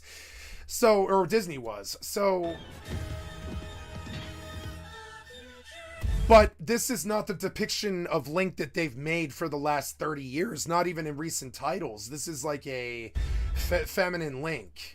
And that's okay. It just, and I would say this is like probably construed as some kind of anti-whatever, but I'm not trying to be that way. I'm actually really, really like leftist accepting of all people. You know what I'm saying? I'm talking about it's a continuity issue. It would drive my mother crazy. She'd be like, why did they depict Kevin Costner in these man roles for 30 years? But now when I see him, he looks like, what's that girl from Friends? Jennifer Aniston. And and I'm sorry, it's just a continuity error. Now, of course, Kevin Costner does not look like Jennifer Aniston, and I know this because I really love Yellowstone. I'm just saying, if you were to make, this is a hypothetical, if you were to make Kevin Costner look like Friends girl, Jennifer Aniston, it would be a continuity error, would it not be? And that's what you guys did. Now, he looks strong and male here. Sort of. And honestly, this image is not very flattering of Link. And this is their trailer. This image does not make Link look very good, frankly. It looks like some of the drawings are actually jagging with each other. Do you see it? Where the eyebrows are almost encroaching on the eye. You see it? Because like the way the animation's working, it doesn't actually flatter the character. It's like when you have a bad camera shot and you see someone really beautiful, but they're like blowing chunks or something, and you're like, oh God, that's the worst shot of them I've ever seen, and now I just can't think of them the same way or something. And that's literally, that was the uncanny valley uncomfortableness I just had with this, where we'll go back to it. This facial depiction on a 4K trailer of Zelda Tears of the Kingdom, a game that came out this year, is not flattering to Link. And so I love Link, and I'm sure these are great games, but and I played the first one. Zelda, she's hot. We rely on your knight and that legendary sword he carries. I don't believe there ever should have been voice in Zelda. I think one of the beautiful things about Zelda was when the character spoke, your head would insert some beautiful fantasy voice of whatever your ideal of an elf sounds like, or a goblin, or a fucking townsperson, or a vendor, or whatever NPC, right? And you meet the young, optimistic little girl with the cat, and she's got a cute little hat and a lollipop. So you think, oh, she talks like this. Hi, Matt. Hi, hello, sir. Or whatever. I can't do a good voice because my throat's shot from streaming 105 hours a week. But I mean, Our last line of defense will be Link. And so when I hear this guy talk, I think, oh, you took the fantasy away. A little bit. You did. You like took the fantasy away a bit. Link. I don't want to think of this girl's voice as Zelda. And I don't think she's good. Maybe she's good. I didn't hear her. Combat's looking good. Is that all you're gonna show of it, or? Oh, cool. Ooh, looking good. He's got a dodge now. Or, I mean, he always had a dodge.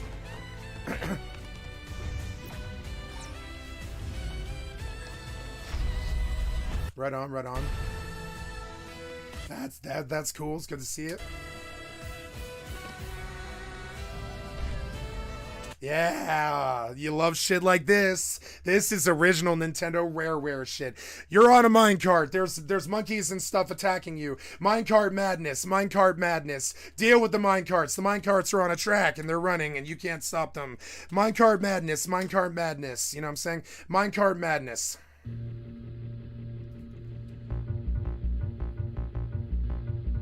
Yeah. This music, by the way, is exquisite. Notice the time signatures are like 1319, like good progressive rock. That's how you know that the composer is extremely good. Like that time signature is like burr, burr, burr, burr, burr, burr. It's such a weird time signature. You hear it's like burr, burr, wait, burr, burr, wait, burr, burr, wait. It's such a weird timing shit. It's like 1319 or something. It's 7/10 or something.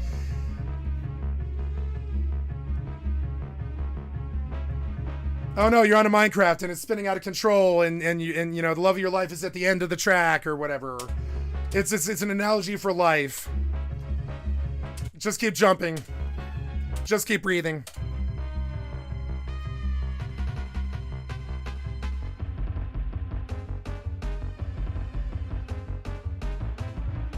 Shit was hard too. It was like genuinely hard. A lot of the stuff, if you weren't ready for it, it was already too late.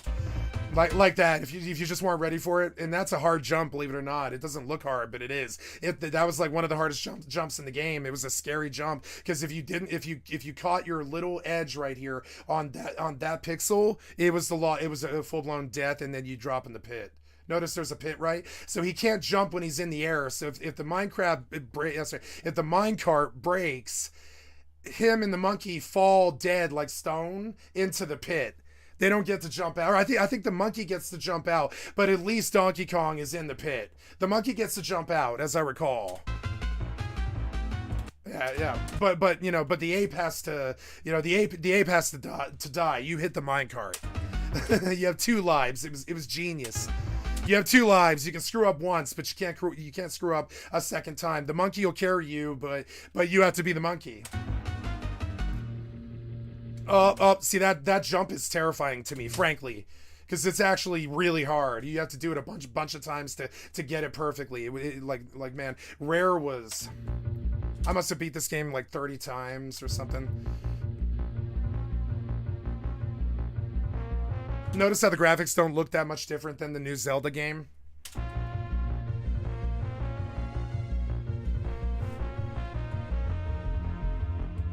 I'm kidding.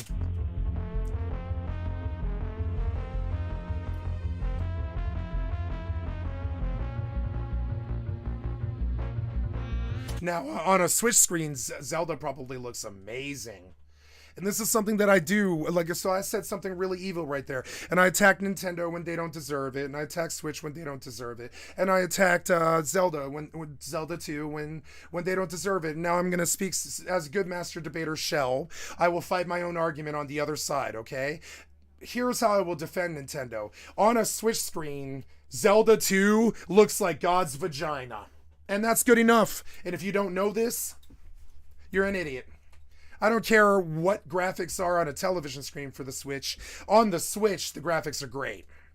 And so what the Switch is a portable Game Boy. And I'm sure this is what Miyamoto would say as well. So I'm sorry that our portable screen looks like shit, is what he's going to say. But I mean, as far as portable screen gaming systems go, the Switch is the mecca. It is the best thing we've ever had. It's the mecca. It's the promised land. It's a beautiful console handheld, which is whatever you might think about those things. If you're driving to San Diego with your family to go to the beach and your little shithead kids that you didn't raise well who are punching each other until they're bloody are fucking bored out of their mind, right? What are you gonna do? You're gonna hand them a Switch with Zelda Breath of the Waifu. And we need good handheld consoles, and it's not fair to attack Nintendo like I just did. And if I do it, I'm gonna say out of the other side of my mouth, as far as consoles, handheld consoles go, Nintendo Switch is the best fucking console ever made. And and I dealt him dirty and I dealt him wonderful, and you can take both sides and smush them together if you want. They work as theories, right? As far as graphics on the Switch, I only need the graphics on the Switch to be good enough for a screen about the size of that. About the size of that, or though about the size of what, like that, I'd say. Yeah, about that. So if the graphics look good on this screen, the size of that, the Switch is the greatest console ever made. And I'll say it out of one side of my mouth that, whoo, those Zelda graphics aren't looking too good. Oh man, the 360 Skyrim looked better than the Switch, and all this other stuff, right? But out of the other side of my mouth, I'll fight the same master debater argument, and I'll say, as far as console handheld screens go, the Switch is the mecca. It's the top of the line. It's the best technology ever made. It's got thousands of games. It's portable. It'll play Netflix. It'll do stuff.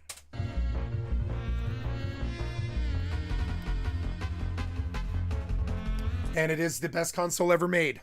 So understand, when I attack him, I'm gonna pick up the sword and board and go switch to the other side at the end of it and make the killing blow and say it's the best console ever made per capita. So I feel like a little bit better about attacking him. You know, I like reality. I attack him on reality. So often the reality will also help me defend them. It's like being a lawyer, and we all know what we think about lawyers.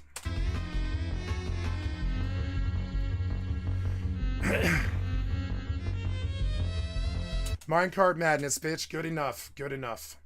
So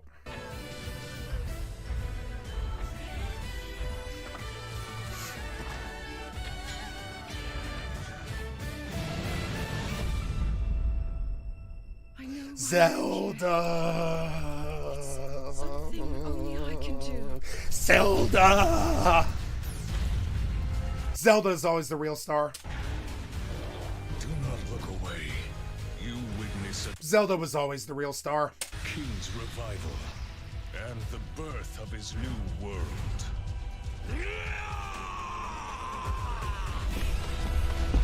Okay, let's go!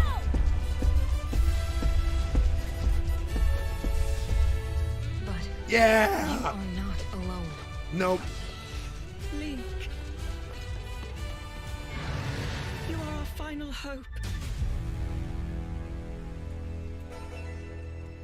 Why does the kingdom cry? Why is the kingdom crying? Why is the kingdom crying? Don't spoil it. Why is the kingdom crying? I don't want to know. I don't want to know. I don't want to know. Don't make me cry. 2006. I stopped God damn it. Told you not to tell me. giving a fuck about Pokemon whenever I went to middle school. So I really have no idea what Pokemon is like now. It's both unfortunate and confusing because a game like Xenoblade Chronicles 3, a game also on the Switch, looks pretty good given the hardware, and I was hoping Pokemon's visuals would at least be somewhere in that ballpark by now, especially since it's clearly possible. I don't know. Well, I mean, it's Nintendo, right? So, like, you know, the Nintendo Switch is as powerful as an Xbox 360. Or maybe less. So, yeah, you gotta just understand it. It's Nintendo. It's a GameCube, yeah. Every time I hear a studio try to sell their game and their focus is on how cinematic or photorealistic it is, I usually just check out. The industry spends so much time trying to make games realistic without remembering that games should focus more on the gameplay and its art direction. This is what I was saying. Like, he's completely fucking right. Like, absolutely. No, I don't give a fuck about how, like, her hair. Like, I don't care about this. Like, maybe this gets people to buy the game, but it certainly doesn't get people to play it. Or at least it doesn't get me to play it. I just don't care about this stuff at all. It's like they say, every time a game developer brags about how cinematic their game is, an angel loses its wings. I care much less about a world that looks ultra-realistic and more about a world that feels realistic, with a clear, cohesive art direction and world building through its environmental storytelling. And I think sometimes people confuse themselves into thinking a game that looks realistic is more immersive. But I think that has very little to do with making a game immersive. I don't think that, I think that having great graphics does make it easier to be 1.4. immersed in a game, definitely. But I think having graphics that have a feel of escapism does that even more. Like, I think it's hard to become immersed in a game like Starfield because of how bad the characters look. And I think also Lost Ark had this issue. Because Lost Ark was designed in Unreal 5, or sorry, Unreal 3, the other opposite 5. It was designed in Unreal 3, and it looks like it. It looks like dog shit. And like every time they do a close-up to a character's face in Lost Ark, I just cringe. Because it just looks so fucking bad. It's more about believability. Do the visuals, sound design, music, and tone of the game mesh well?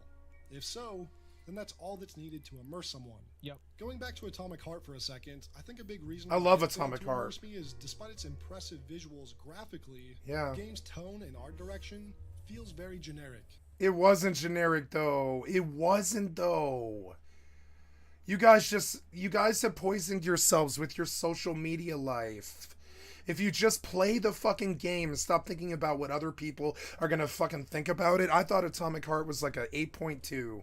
It was fine. And it pales in comparison to The music really stuck with me.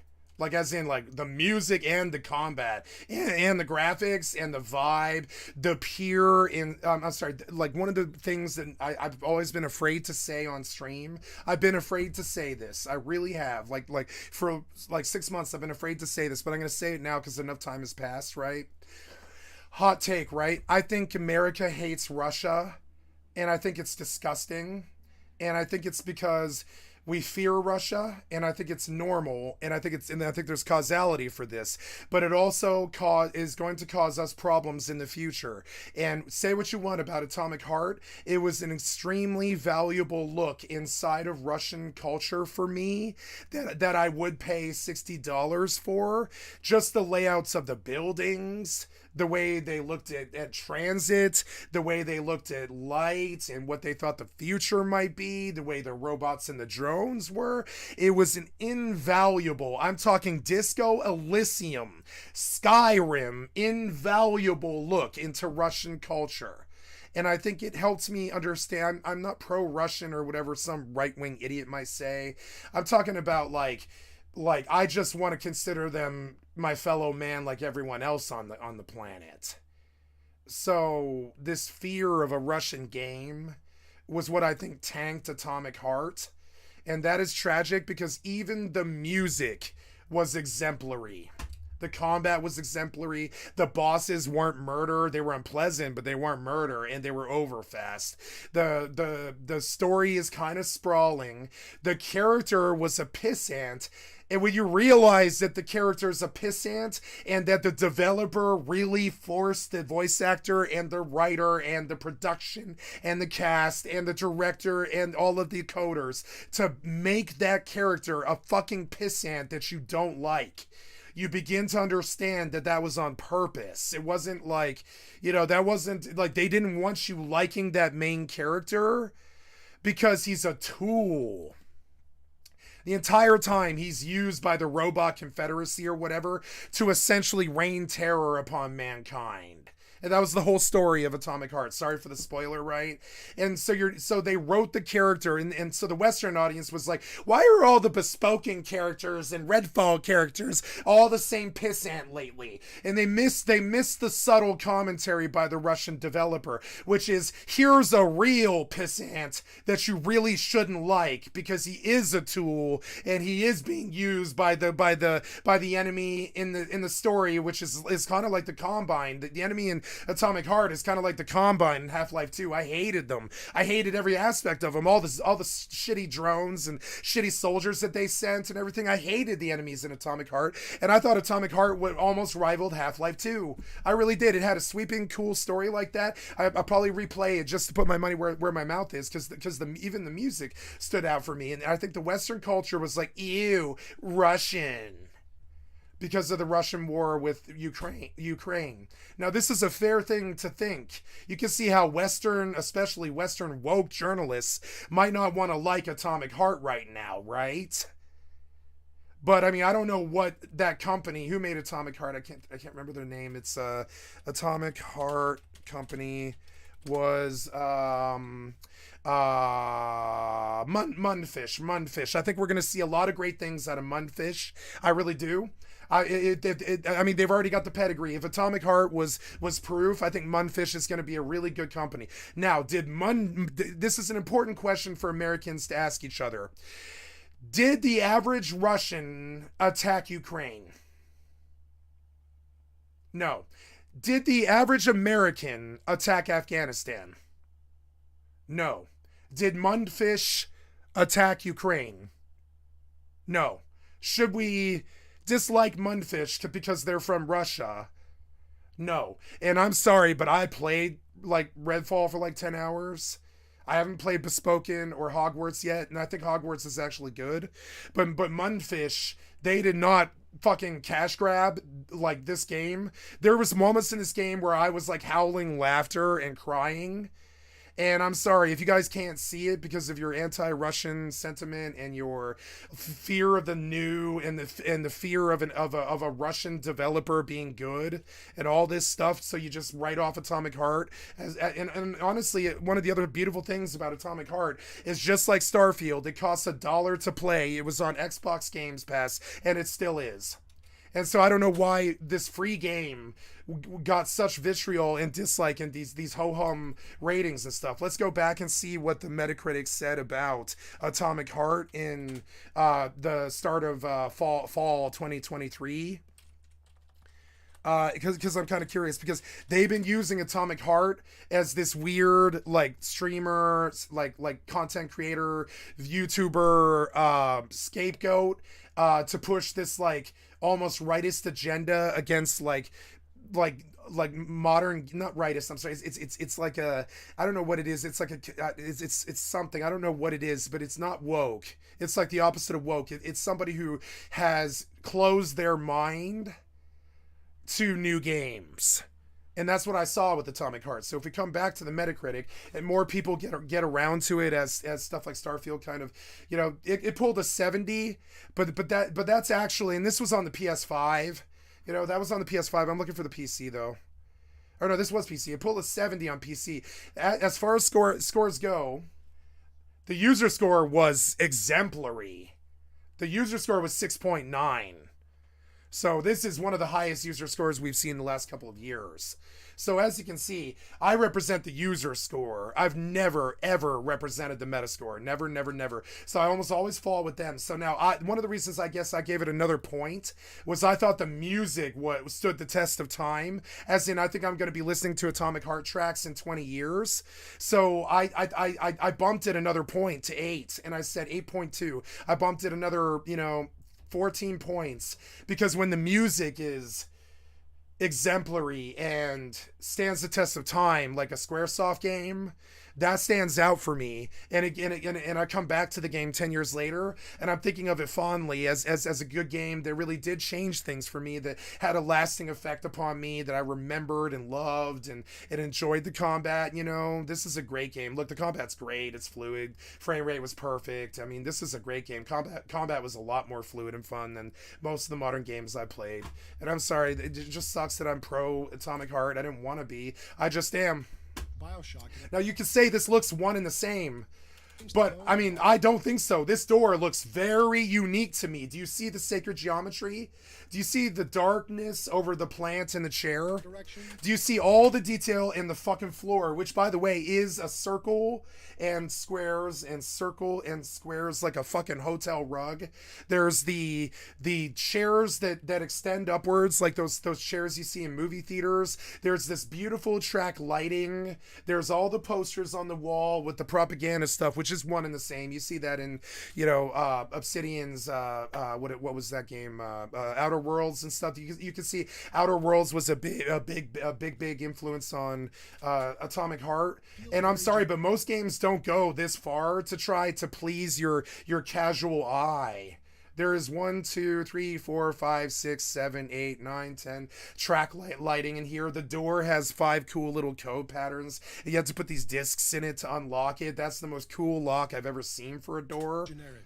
Like, he's going to approach it, and you're going to understand, I've never seen a door like this. And so this weird, I would say, anti-woke, mind-closed, sort of, you know, stubborn gamer looks at this door and sees one and the same. I look at this door, and I think I've never seen a door like this ever. Pales in comparison to BioShock at every turn. BioShock door was not as cool as this. At all. And I would fight him on this point that he's making. Look at the sacred geometry and just the track lighting. Do you see it? Do you see the Russian words and all this cool Russian stuff that doesn't look one and the same because you don't see Russian in video games very often? I think this point that he's making is an agenda point that comes out of his social media, because he's on social media all day. I haven't touched Facebook or any social media now in like 9 fucking years, and my opinion has not been skewed by some fucking woke or anti-woke fucking like agenda where you want to say everything sucks because it's foreign and it's all one and the same. But I'm sorry, I've never seen a scene in a video game that, I mean, sure, it's the same old BioShock doors. I guess he's got a point about that. It does look like your average shooter. He's got a point. I'm not saying he's wrong. But this scene looks extremely unique to me compared to even BioShock. I think BioShock was more one and the same than this game was. Turn.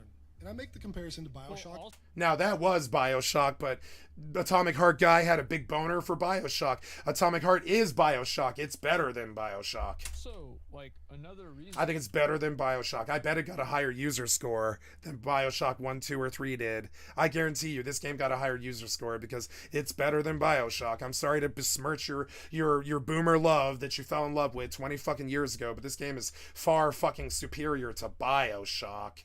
And I know because I just beat BioShock 1, 2, 3, all remastered for free off my Epic account just like around Christmas, like 7 months ago. And trust me, this game was like 10 times the game that BioShock was. Matters. Like, I bet the story in BioShock was better, but that's it. BioShock 3, Infinite. The story in Infinite was better than Atomic Heart, but... As an American... So BioShock has a lot of references to American, like... yeah, because it's American. That's why Americans like BioShock. Global people like Atomic Heart. Idealism, right? Like the 50s and stuff like that. Yep, all that weird anti-woke. Let's take it all back to the 50s when we hadn't had when the women and the black people couldn't vote yet. Shit, like Bethesda has done with Fallout all the time. Whereas, let's take it back to a time when, remember a time before the atomic ping pong, the governments with their game of atomic ping pong, a time before when your vote counted and all this shit, and I'm sorry, but I understand that you all want to go back to 1954 or 2004 when you were happy and you got your first hand job in high school or whatever. But I'm sorry, I just don't live the member berries reality that a lot of you guys do. I didn't think BioShock was anywhere near as good as Atomic Heart. And I'm not saying that to be provocative. I'm saying it because I believe it. Atomic Heart is doing it off of like Soviet and like Russian shit.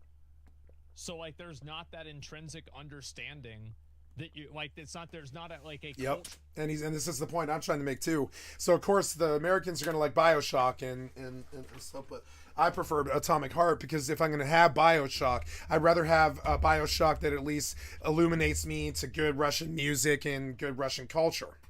Cultural understanding in the same way. The same way that I would be okay with BioShock exposing me to good 1950s American culture. I'm comfortable with it, but I fear that their dislike of this game stems from their xenophobia. And there it is. That's the word I've been afraid to say for 6 months because Atomic Heart was current for about 4 months and stuff. But here I go. I think the reception by the journalists was xenophobic in nature.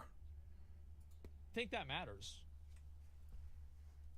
Because obviously it was a very clear inspiration. And I see a lot of xenophobia, especially in the right, in the modern age. I was so surprised when I hung out with my Rust clan, how many of those people were just like fuck Spanish people, fuck French people, fuck this or that people. That like so many of those kids were just straight up like fuck French people or something like that. And I was like, what? What did you just say? I was like, what did you just say? And I was like, oh, these kids. You know what I'm saying? They'll straight up be like, fuck Spain or something like that. And you're like, what? Have you been there? Do you know any Spanish people? You are hanging out in a Discord with 2 French people, but you just said fuck French people, and I'm sorry, and that to me is xenophobia. Maybe it's not to you, but to me it's like a pure form of xenophobia. And on top of it, it was from a French person too. I heard a French person say fuck French people, and that's even worse when you got the identity issue. I wonder what people in like in and that's even worse when you see like say you hear black people say blah blah, and like the places around that. You're like, wow, what did you just say about your own race or whatever? I wonder what they feel about this game. And I'm one of them. I'm one of those people that goes down that hypocrite road. It says things about his own race. They liked it or not. It sucks. Those xenophobic biases. To BioShock. But I mean, I don't feel like I'm a member of my own race anymore. It's so weird. The stacking atrocities. That's what I'd be curious about. The stacking atrocities has gotten difficult for me. Very difficult for me. Is all that's selling that game because the story, the gameplay, and the atmosphere feels pretty uninspired. I disagree. I think this light's cool. I think this egg thing's cool. I think that's one and the same. But this thing's cool. Like, I think that thing on the wall is cool. What the fuck is that? I think the knife looks a lot better because it's not blocking my fucking screen. Which is unfortunate. A lot of other things that I see that are kind of evolved. It's a game that otherwise could have been really... I don't see anything blocking my screen. I don't see any bullshit like health bars that are taking up too much space or anything. Right here, there was a music track that distracted me for 45 minutes. I had to go to YouTube and figure out who the artist was, by the way. Interesting. If helmed... Right here, that radio, I'll never forget that radio. There was a girl named Anna Pugacheva, I believe is her name. Anna Pugacheva singing one of my favorite songs of all time, Arlecchino. And on that radio, right where he's standing, and if it wasn't DMCA, which it is, it's not old enough yet. If it wasn't DMCA, I would play it right now. But Anna Pugacheva, right? I'll say Alla Pugacheva. And right here in this scene, he was walking past the radio, and I'll never forget it. I walked past this radio, and I was like, "Oh my God, this is one of the best pieces of music I have ever heard in my life." That radio right there, I shit you not. I know because I kept trying to go out the door to where these ladders are. Right? These stairs. See these stairs, right? I kept trying to go out the door, but the song kept drawing me back. Because culturally, the developer wanted me to hear Alla Pugacheva. I had no idea who she was. And so then culturally, I was like mind fucked.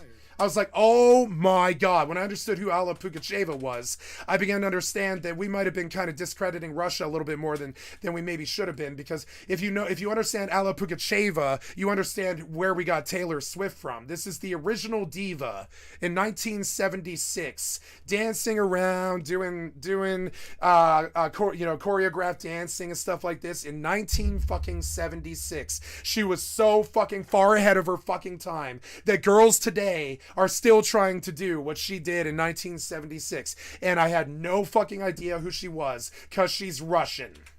And this is what he was trying to do to me too. I'm fairly sure he was manipulating me, and I loved every second of it. He was like, you should know a little bit more about good Russian culture, American. And he was right. He was right. And sure, you can say good things and bad things or whatever. And Ukrainian is the same way. So Ukrainian culture is the same. They have many luminaries and artists, and have many important scientists who have brought us into the future. And it's just, it's a discredit, the xenophobia. It's a discredit to them. There's no reason why Munfish should have. And I'm sorry, but this does not look one and the same to me. Not the layout, not the typing, not the letterhead, not the lights, not the egg. None of it looks one and the same to me. That is not a valid argument in my opinion. I believe that is a full-blown direct falsehood. It's an unfortunate word. I would say lie, but I don't believe it's a lie. I don't think he's intentionally lying. I think he's intentionally lying to himself. It is a falsehood to say that this looks one and the same, because it doesn't. Which is unfortunate. And so I kept trying to go out this door, That otherwise could have been, but I couldn't, because looking back, he looks back here because he's like, "What's the music?" And it's actually I'm sorry, it's this that's the radio. I think that's the radio. There was a radio sitting on this thing. I ended up like cozying up to the radio. And you know what it reminded me of? It was like this for me. It was I needed that culture change so much that I cozied up to this video game radio. And it reminded me of something out of 1943 in World War II, when the people gathered around their radio. And I gathered around that radio for 45 minutes. And I'm looking for old footage of people that gathered around their radio, and I gathered around that radio, and it was like listening to wartime broadcasts from Britain, but I was living in Germany, right? It was literally like, oh my God, some actual Russian culture got through the Western Iron Curtain against Russia because of the Cold War. And I was huddled up against this radio, listening to this Russian diva, and being like, "Oh my God, the Russian girls in the 1970s were 50 years ahead of our pop singers today. 50 years." I was like, "Oh my God," and it was like a very, very very, very formative thing for me when I experienced it, and I believe the developer absolutely wanted me to understand this. And if my country ever wants me to go to war with Russia, I'm gonna say why. And directed by or Ukraine or anybody else. You know what I'm saying? I'm not picking sides here. I'm saying I'm gonna say why. Talent. Sometimes I look at games from 2014 and 2015 and think that visuals peaked. Nope. Horrible. That game was good. Horrible. I'm sorry. Horrible. That game was good. But I mean, it's Kojima. But I'm sorry, but if I were to pull the user scores of all of these games, I think you're going to be surprised by all of these except for The Witcher. A lot of people like The Witcher. Dear God, why? And I'm sorry, the scores, they're going to be okay. They're going to be like 6.7s. But I mean, we're looking for 9s and 10s. Now, if I go to Metal Gear Solid The Phantom Pain, Metal Gear Solid Phantom Pain Metacritic PS4, you're going to see 93, 8.2. Now, and the reason I point this out is, I know what I'm talking about, and I'm going to show you. Now, this guy lies to us. I'm sorry, I believe it's a lie. about all of these games except for this one and this one. If I go and pull The Witcher 3, you're going to see the same sort of scores, right? Especially on PS4, but Witcher 3, we're going to do the PC this time. Witcher 3 PC Metacritic, right? And you're going to see scores in the 8s, you know, something like that. We'll go see. Yeah, 92, 9.2, right? Same scores, right? Now, let's go pull Assassin's Creed Unity, and you're going to see about how this falsehood has leaked into his narrative from the social media. Assassin's Creed Unity. 64. I'm sorry, Assassin's Creed Unity. 72. And so this was a fair to middling game. The community thought it was a C minus. Like a C minus. But he cites them as being one of the greatest games of all time. He said the visuals in all of these games were so good, and they were. But I'm sorry, but the games themselves weren't that good. And I'm sorry. Like, and with some of these games, like this one, didn't even live up to, these two did not even live up to their previous iterations. Back then. There's of course exceptions to that in recent years. But and I know that you, being exposed to social media all your life, just heard what people thought about some game and just assumed that was the truth. But in reality, when you go and look at the scores, you're going to be surprised by how often a lot of the streamers are just feeding you direct falsehood. Like I can go fucking prove it. And they'll drop these games, citing them as the best games of all time or whatever. And sure, they're right about some of them. But other ones that you pull, you're like, oh no, this guy's citing a 47. He's citing a 47 as being one of the greatest games of all time. And you got to watch that. You know, you got to really watch that. You got to watch people who have an agenda because they're on social media too much, and I think it's a bit wild that Assassin's Creed, you know, they're like trying to push the crowd's agenda, not their own. 2014 somehow still has more striking. And my suggestion to you is to push your own agenda. Don't be trying to parrot what everybody the fuck else thinks. Visuals and lighting. Because it'll hurt you in the end. 10 years later, you won't be pertinent because your lies will catch up to you, and they'll remember that. Like for instance, Asmongold backed Tower of Fantasy. And just yesterday, McConnell called him on like only playing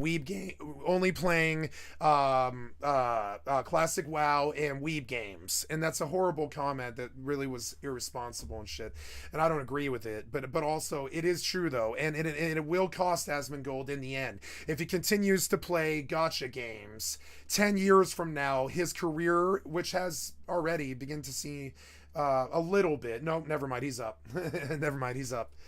Then the newer games. But it's still like, you know, you gotta watch that. If you back the gacha games on your World of Warcraft channel for 10 years, eventually they'll start slapping you.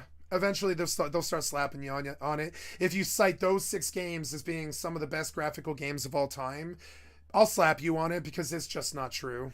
1986, despite being a fairly average game, looks absolutely amazing. I think lighting and shading matters a lot, and I think that like what game is this? Newer games. The Order 1886, despite being a fairly average game, looks absolutely amazing. I think lighting and shading matters a lot. Now this looks one and the same to me. You see it? This looks one and the same to me. Are you playing any Rust tonight? No Rust for 28 days, Patrick. Sorry. And I think that's where the garbage crap people come and attack me. Like once you have. Sorry. Like, have you ever seen, like, for example, like some of the WoW things? So, you know, I'm going to get away from it. Going to start doing maybe 24 days of Rust a year. And just get away from the garbage community. Look where it's gone. Yeah. Sorry. Yeah.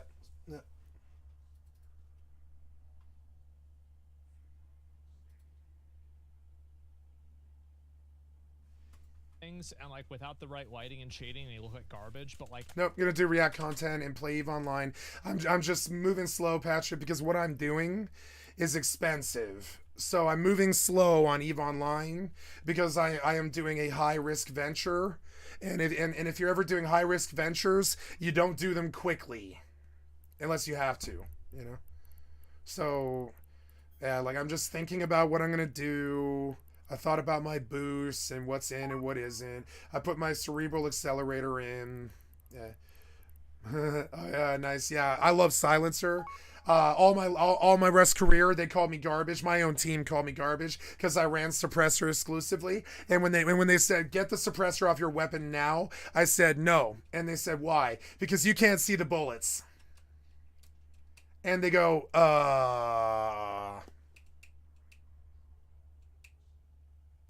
it's still bad. It nerfs the damage. Yeah, but you can't see the bullets. My argument is superior. Actually, in game, they look amazing. And you'd be surprised how this kind of made other people dislike me that I had this belief. But I do. I fundamentally believe it. Even on the revolver, I don't care if it takes more shots to down someone. They can't see the bullets. You don't get the grubs. You know? No grubs. No bullets. And that's worth the damage loss to me. Titles in recent years. Now I'll watch the Spoon Kid video. How's that?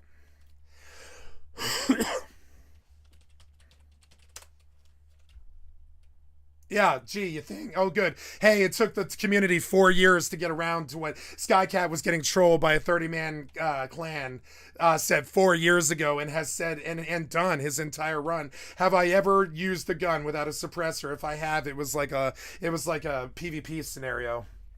But no, I use suppressors almost exclusively because it's so much more overpowered than not using them. I don't care what the fucking situation is. And anybody who says differently, isn't probably that good at Rust. They're probably good at Rust. My friend Dino, he agreed with me. Dino knew. My friend Dino's good at Rust. He agreed with me. He did. The rest of them all argue with me because they think because the community told them that suppressors are bad for 4 fucking years, right? And so they told me I was bad because I believed that suppressors were good and all this. So then finally the community comes around to the reality, which Skycat was saying 4 years ago, or 3 years ago. Yeah, you can't see the bullets. So disparaging you, but it's like, dude, you need some help or not. What? What's up, Spooners? Welcome back. Guys. Did you open the video 1 minute and 36 seconds in? Today we're playing with Dinkbot. Dinkbot only. Dinkbot for the win. Dinkbot. What's up, Spoon Kid? Thank you for the excellent content for my stream. I'd like to sub to your channel. Only wipe, and I am quiet, man. Nope. Yeah, like I would say, the Rust people can go play with themselves, like they often do. Yeah. And there's a reason for that. Ties in thematically, folks. Yep. We had this idea. We have to use silence. Yeah, it is the death of the community. I always point it out to them, but yeah, it's the death of the community. How you shitheads treated each other. It was the death of the community. And if you want the proof in real time, I'll show you. You killed the community, not you, but the Rust shitheads killed the community, like the royal you. The Rust shitheads, they killed the community, and they've only themselves to blame. It's why Spoon Kid's only got 800,000 hits. You know, it sucks. But yeah, here we go. Steam and game player statistics, right? If we go down, we're gonna see that Rust is down. Like every time another good game hits, Rust drops a little bit. 93,000. It was 113, a couple days ago. Without the Twitch rivals and and anytime new games or new interests like GTA RP comes, right, or Naraka Blaypoint or Apex, Dota 2, Starfield, BG3. Rust suffers a little bit more, and the community that stays there treats each other a little bit more toxic and stalks each other and cyberbullies each other and commits felonies and fraud and treats each other like shit and paints swastika signs and acts like 15-year-olds, right? And so then eventually the only people on Rust are going to be other 15-year-olds that all hack and cheat and treat each other like garbage, and and then the whole world will know that. Who they are, the whole world would know who they are because that's them. Silencers all the time because silencers in Rust are kind of overpowered. They're really scary when you get shot by them because you don't know what's going on. You don't know what's going on when you get shot by a silencer. So my thought was like, what if we played a wipe where every gun has to be silenced, Has to be. Shit, I've been has to be for fucking 3 years. And okay, you want to know what argument? What's up, Danny? You want to know what argument my friend Tay gave me? And it was the superior argument. By the way, I've heard a better argument than mine. the high qual cost is too high. If you have 15 MP5s and 15 AKs and 15 Baltis and 15 L9s, and you put a suppressor on all of those, you are going to have a cost of 450 high qual. And a good Rust player like Tay's good too. Tay's better than me because he was like, no, the high qual cost is extremely high. And that's the correct answer, by the way, guys. It's so there's 3 points of how to look at a suppressor, right? There's Tay's point, which is the superior one, which is that the high qual cost is astronomical compared to base defense, right? So Tay wins this, right? Then there's Skycat, and I would say Dino knew this too, but he didn't believe in it. Skycat's point that you can't see the bullets and you don't get the grubs when you're farming, right? You can shoot a bear and not pull Spoon Kid because Spoon Kid can't hear you, right? What is going on today, Danny? How you doing? Patrick says, I feel like buying any of these games is like staring up at a giant mountain from the bottom and saying, I'm going to have to change my lifestyle and put in thousands of hours and change who I am to get good at this game and become a player of it. And I think this idea discourages me from playing most games like Rust, League of Legends, any online PvP game. Patrick, that is like the best comment anyone's ever made on my channel. No, there was a higher quality one when my friend Terra Firma lit me up to a good old boy in the South who runs 300 power companies in Louisiana, but they all do business in Texas, and there's 300 power companies in Texas, and that was the most valuable comment per capita anybody has ever made in my channel. That was Terra Firma, so I don't mean to trump your achievement because your achievement was a big one. You made the best comment anybody's ever made in my channel, which is, again, I feel like buying any of these games is like staring up at a giant mountain from the bottom and saying, I'm gonna have to change my lifestyle and put in thousands of hours and change who I am to get good at this game and become a player of it. And I think this idea discourages me from playing most games like Rust, League of Legends, any online PvP game. Yep, he's just out there vibing, have a good time, right? So you go in the quotes if you're okay with it, Patrick. I'm putting you in the quote book. I won't ever make any money off this, I promise. It's just so that I don't. It's this file will never be sold. Your likeness will never be used. I will never make any money off this, whatever. I mean, I'm making money off of it now, being on stream and showing it, but I'm not like, I'm not gonna profit off you, and I promise you. And I'm gonna cite you, and I'm gonna put your name on it. Yeah, it is a very well-written comment, and it's what is plaguing the video game industry the worst. It is the greatest problem that the video game industry faces today. And kids his age, this is a serious problem. It's like a industry killing problem, and I've never heard it said so beautifully, Patrick. And if I was a pussy, I would shed a tear for you. I don't have the same problem, so I can't. If I was a pussy, I'd shed a tear for you. But I think they're gonna fix it in the end. I really do fundamentally believe that. So, I think this is a problem that won't last. So here we go. Oh,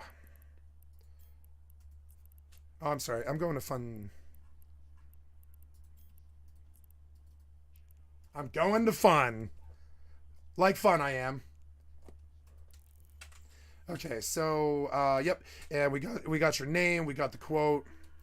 How about this, Patrick? All I want in life is freedom to live my life in my own terms and friends and family. Right? I love that one too. I call it plot armor when kids bot out and can't kill streamers. Yep, that one was really funny. Who was that? I think that was Patrick as well. Patrick is a really quotable guy. So, there we go. Autopilot engaged. It'll change the way we play. We gotta Yeah, one of the worst guns in the game is the Python. It's also one of the best guns in the game. But you want to know why I don't like the Python, even though it's my favorite gun? Take a guess. You can't suppress the Python. be sneaky and stuff. Yeah, like no grubs. I'm sorry, are 4 words too hard for you guys to understand? Can't see bullets. I'm sorry, it's 5 words, excuse me. Can't see bullets no grubs. 5 simple words. Can't see bullets, no grubs. And it's superior. Unless you consider the high qual cost. But I always, okay, my argument when Tay made his argument, like, we cannot afford to put a suppressor on every gun that you use. He's absolutely right, right? But if we were good, we could. If we're good players, we could. If we were really good, yes, we could. If we were really good at the game, we can put a suppressor on every gun. Yes, we could. Guess we got. So Skycat wins in the end. And I defeat Tay's point, which was superior to my point. High qual is too much. You just can't blow 400 high qual on suppressors and expect to have a huge base like this afterwards, right? He's right about that. He's absolutely right about that. But where I differ is if you're really good at raiding, yes, you can. You have 3,000 high qual sitting around anyways. And if I use 400 of it to make suppressors, you still have 2,600 left over. And this is how I used to answer him too. And find a silencer though. So that'd be... I cut my face shaving today twice because I was in a rush. I woke up late. It was like 7:10 in the evening when I woke up today, or 6:50 I think it was. And I was like, oh my God. And then on top of it, after I cut my face twice, I had to sit there for 45 minutes like smoking weed in my bedroom while I waited for my fucking face to stop bleeding. You guys ever had that before? Fucking cut my face. Fucking sucks so bad. Well, the sad part about high quality metal is it seems hard to get for solo and small team players. Well, nope, high qual is not hard to get for solo. I am famous for filling boxes with high qual. High qual is 2, high qual, maybe 4, depending on the potion, every single metal node. Now, on a busy 300 pop server, getting 50 metal nodes a day to pull the 100 high qual to make the 25 suppressors that you, or whatever, 20 suppressors that you want to make over that day is expensive. But I mean, no, high qual is not that hard to get. No, not even for a noob. No, it is not. No, it is not. You can run down the road and pop the stop signs for 2 high qual every single stop sign. You can put, I mean, even for a noob, I mean, they might not know that, but I mean, they'll probably figure it out eventually, right? So, no, I would posit that no, Face Punch did not make it too hard to get high qual. That is a high clan and attitude of people who use too much high qual, in my opinion. It's easy enough for 8 people to pull in 20 high qual each every single day, you know? Yeah, there's 2 ways to get high qual, right? You pop metal nodes only, which means that you have a jackhammer and you're running with a Tommy across the land looking for it, preferably in snow, and you don't worry about sulfur or stone. You just pop metal, pop metal, pop metal, pop metal, pop metal, pop metal, pop metal. Suddenly you have 20 high qual. Approaching station. Then you go to the road, and while you're popping all the barrels, you break the stop signs with a salvage hammer, and you break 10 stop signs, and in 15 minutes you've got 40 high qual. Face Punch did not leave a hole in the gameplay here. And our labors are going to be fruitful, I reckon, anyway. I don't know, I'm sorry. I'm not as good at this as you are. anymore. Dude, yeah, we're not getting shit done today. We don't have Llama. We don't have even Blaze. Even Blaze didn't show up today. I mean, like, you know, it's like I'm not disparaging you, but it's like, dude, you need some help, and I won't be able to provide any. Well, you'll help me in different ways. Determination. You know, sometimes I think that when I'm playing with people that are better than me, sometimes I take a backseat approach. But when I have to step up to the plate, you know, sometimes I can pull through. Okay, man. So don't doubt me. I think so. Hello. What's up? Quiet man and Flybo Buggy at last. Quiet man, Flybo Buggy. All right. So first things first. Let's go to Outpost. I don't know how to get a silencer. I don't know if you can buy one or.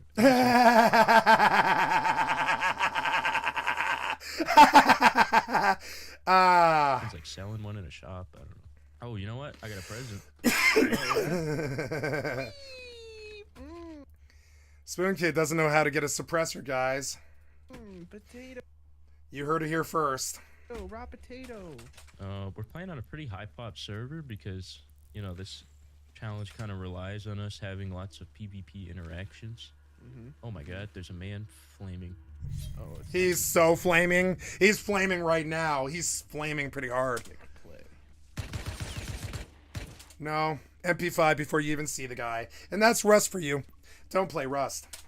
He was in the bush. They never have my favorite. Shot before dead. Shot before, I'm sorry, dead before seen. And 3 words sums up Rust. DBS, right? Dead before seen. Dead before seen. Well, you know what they do have? What? Even the don't best know if kids you in the remember, world but are dead before seen there's a most certain of the person. time. Oh. Remember? It's a certain stealth mister? game. Very much so a stealth game. You know, you said how long have you been streaming so far? Right now I am at 2 hours and 19 minutes, which is 2 hours 19 minutes and 16 seconds. See it? 18, 19, 20. I will be on for 12 more hours, 10 to 12 more hours.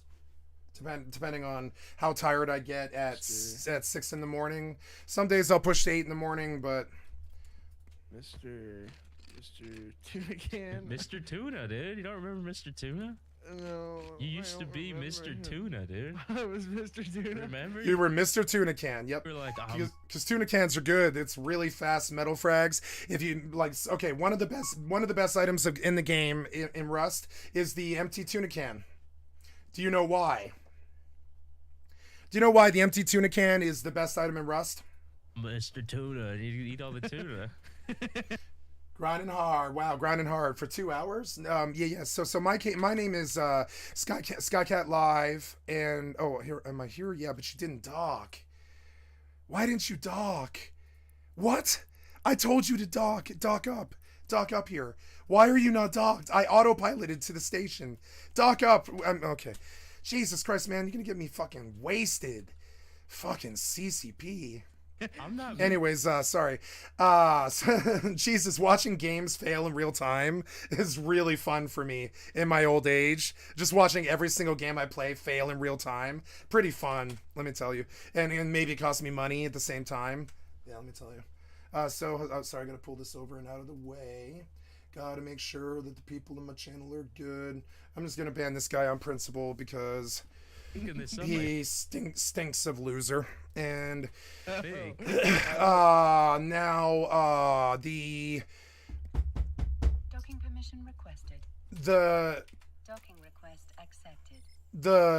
I started in January of 2022.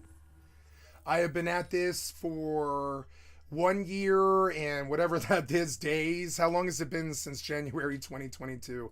Let's go see if Google can tell us. How long has it been since, I think it was actually January 12th, I think it was, since January 12th, 2022. It was 608 days. And of those 608 days, I have missed about 5 of them due to COVID or surgeries.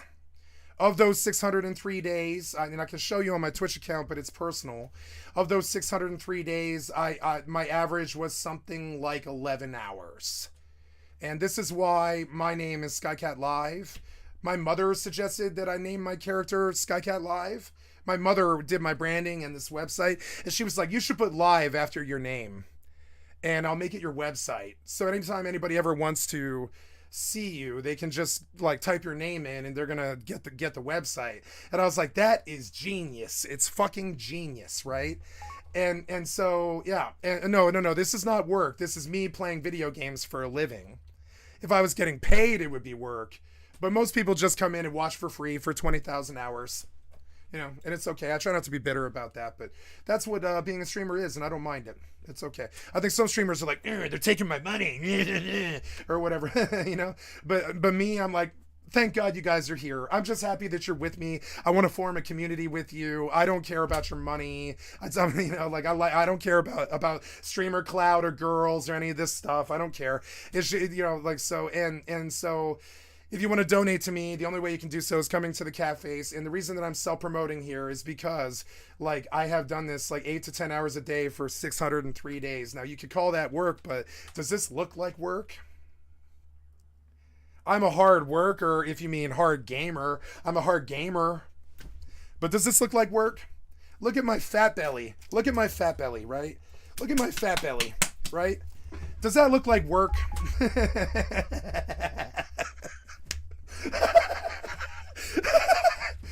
These soft hands. Let me tell you, I've got surgeon hands. I can do crazy fucking, you know, like I can do crazy things with my drummer hands, you know what I'm saying? That a lot of people can't actually do, you know, or like, you know, like the whole, like, you know, I've got good surgeon, like gamer hands and stuff. I can do the whole, like, you know, the whole, you know, I'm very dexterous and stuff with my hands. I'm struggling with that one, but I didn't used to struggle with this. I just haven't done it in 5 years, right? Or this or whatever. I can kind of switch up. I've got good hands is what I'm getting at, right? I protect my hands the way most people protect their life, because my hands are my life. I am a hardcore, lifelong gamer, and these hands, you know what I'm saying? They're like my window to the world. I think surgeons protect their hands too. They're like, no, you do it, because yeah, like, no, I don't want to cook. I don't want to do anything. I don't want to cut my fingers. You know, I love my hands. I think they're gonna get me out of poverty. You know, and so I treat them well, and you know, and that's the work. The hands do the work. If you think that the hands are hard workers, they are. That's it though. The rest of me sits here and gets fatter because I'm not working at all. Let's be real about what a streamer actually is. It is somebody who is not working. They are just playing games or doing React content. Some of them are working, like doing content for YouTube, but streamers are generally people who don't work, who are trying to get donations so they can sit there and do their life's passion and maybe grow a community, right? So I think I'm being successful at almost all of this, but you wouldn't call it work. My mother won't call it work. I don't think society would call it work. So, you know, just, you know, we're a hard worker trying to pay respect to somebody who's sitting around on a computer all day. That's one that I always kind of struggle with a little bit. And it's a hot take, but I mean, you know, so this is why I don't ask for a lot of money and all this. Now you guys can donate all you want, and I'd love it. You know, thank you. I need to help my family and fund my private war against the government. But you know, but are you paying me for work? I don't know about that one. Far Cry 1 looks more impressive than its sequel. Even Far Cry 4 has... I don't remember, Mr. Dude, someone in the comments is gonna know what video. I swear. I mean, I could be wrong. So, and I don't view it as work either. I view it as finally doing what I love. Finally, after 38 years of 65 different jobs across 11 different fucking sectors, some of them legal, some of them illegal. I finally found a job I can stand to fucking do. A job that's a lot of work. But I get that. Yeah, dude, I'm trying to think. And I laugh about this because it is funny to me. Like when I say I'm at work to my mother, she's like, "Oh yeah, sure, yeah, oh, yeah, you did a lot of work today, did you?" There's like a real value to like, you know, a smart guy who like talks funny. Like we're talking like, you know, like this like Ben Shapiro thing, like fucking like Jordan Peterson. But I mean, I have put YouTube videos on YouTube. I have put 20,000 hours worth of like stuff on YouTube. You could call this work, I guess. Some people call it work. I call it sitting in front of a computer having fun. But I mean, like, you know, so, but yes, I do have a channel which does have a few videos on it. I do have, you know, I do have a live channel that has 600 videos on it. So you could call this work, and some of them do get views, you know. Some of them do get views. Most of them don't. 16 views for BG3 launch day, you know. Sometimes I'll get really big views for whatever. My first music debut, I got 43 views that day. I did my song live. That was the day that I released my first music video. Right, so you could call that work, making your own music video with a webcam and a microphone, and it kind of devalues what it is I do. But I don't know about like work, you know. I don't break a sweat. I don't get paid really. I don't, you know, I wouldn't call it work. I would call it my personal history. We can start talking Ooh, like those. Game Driver, yeah.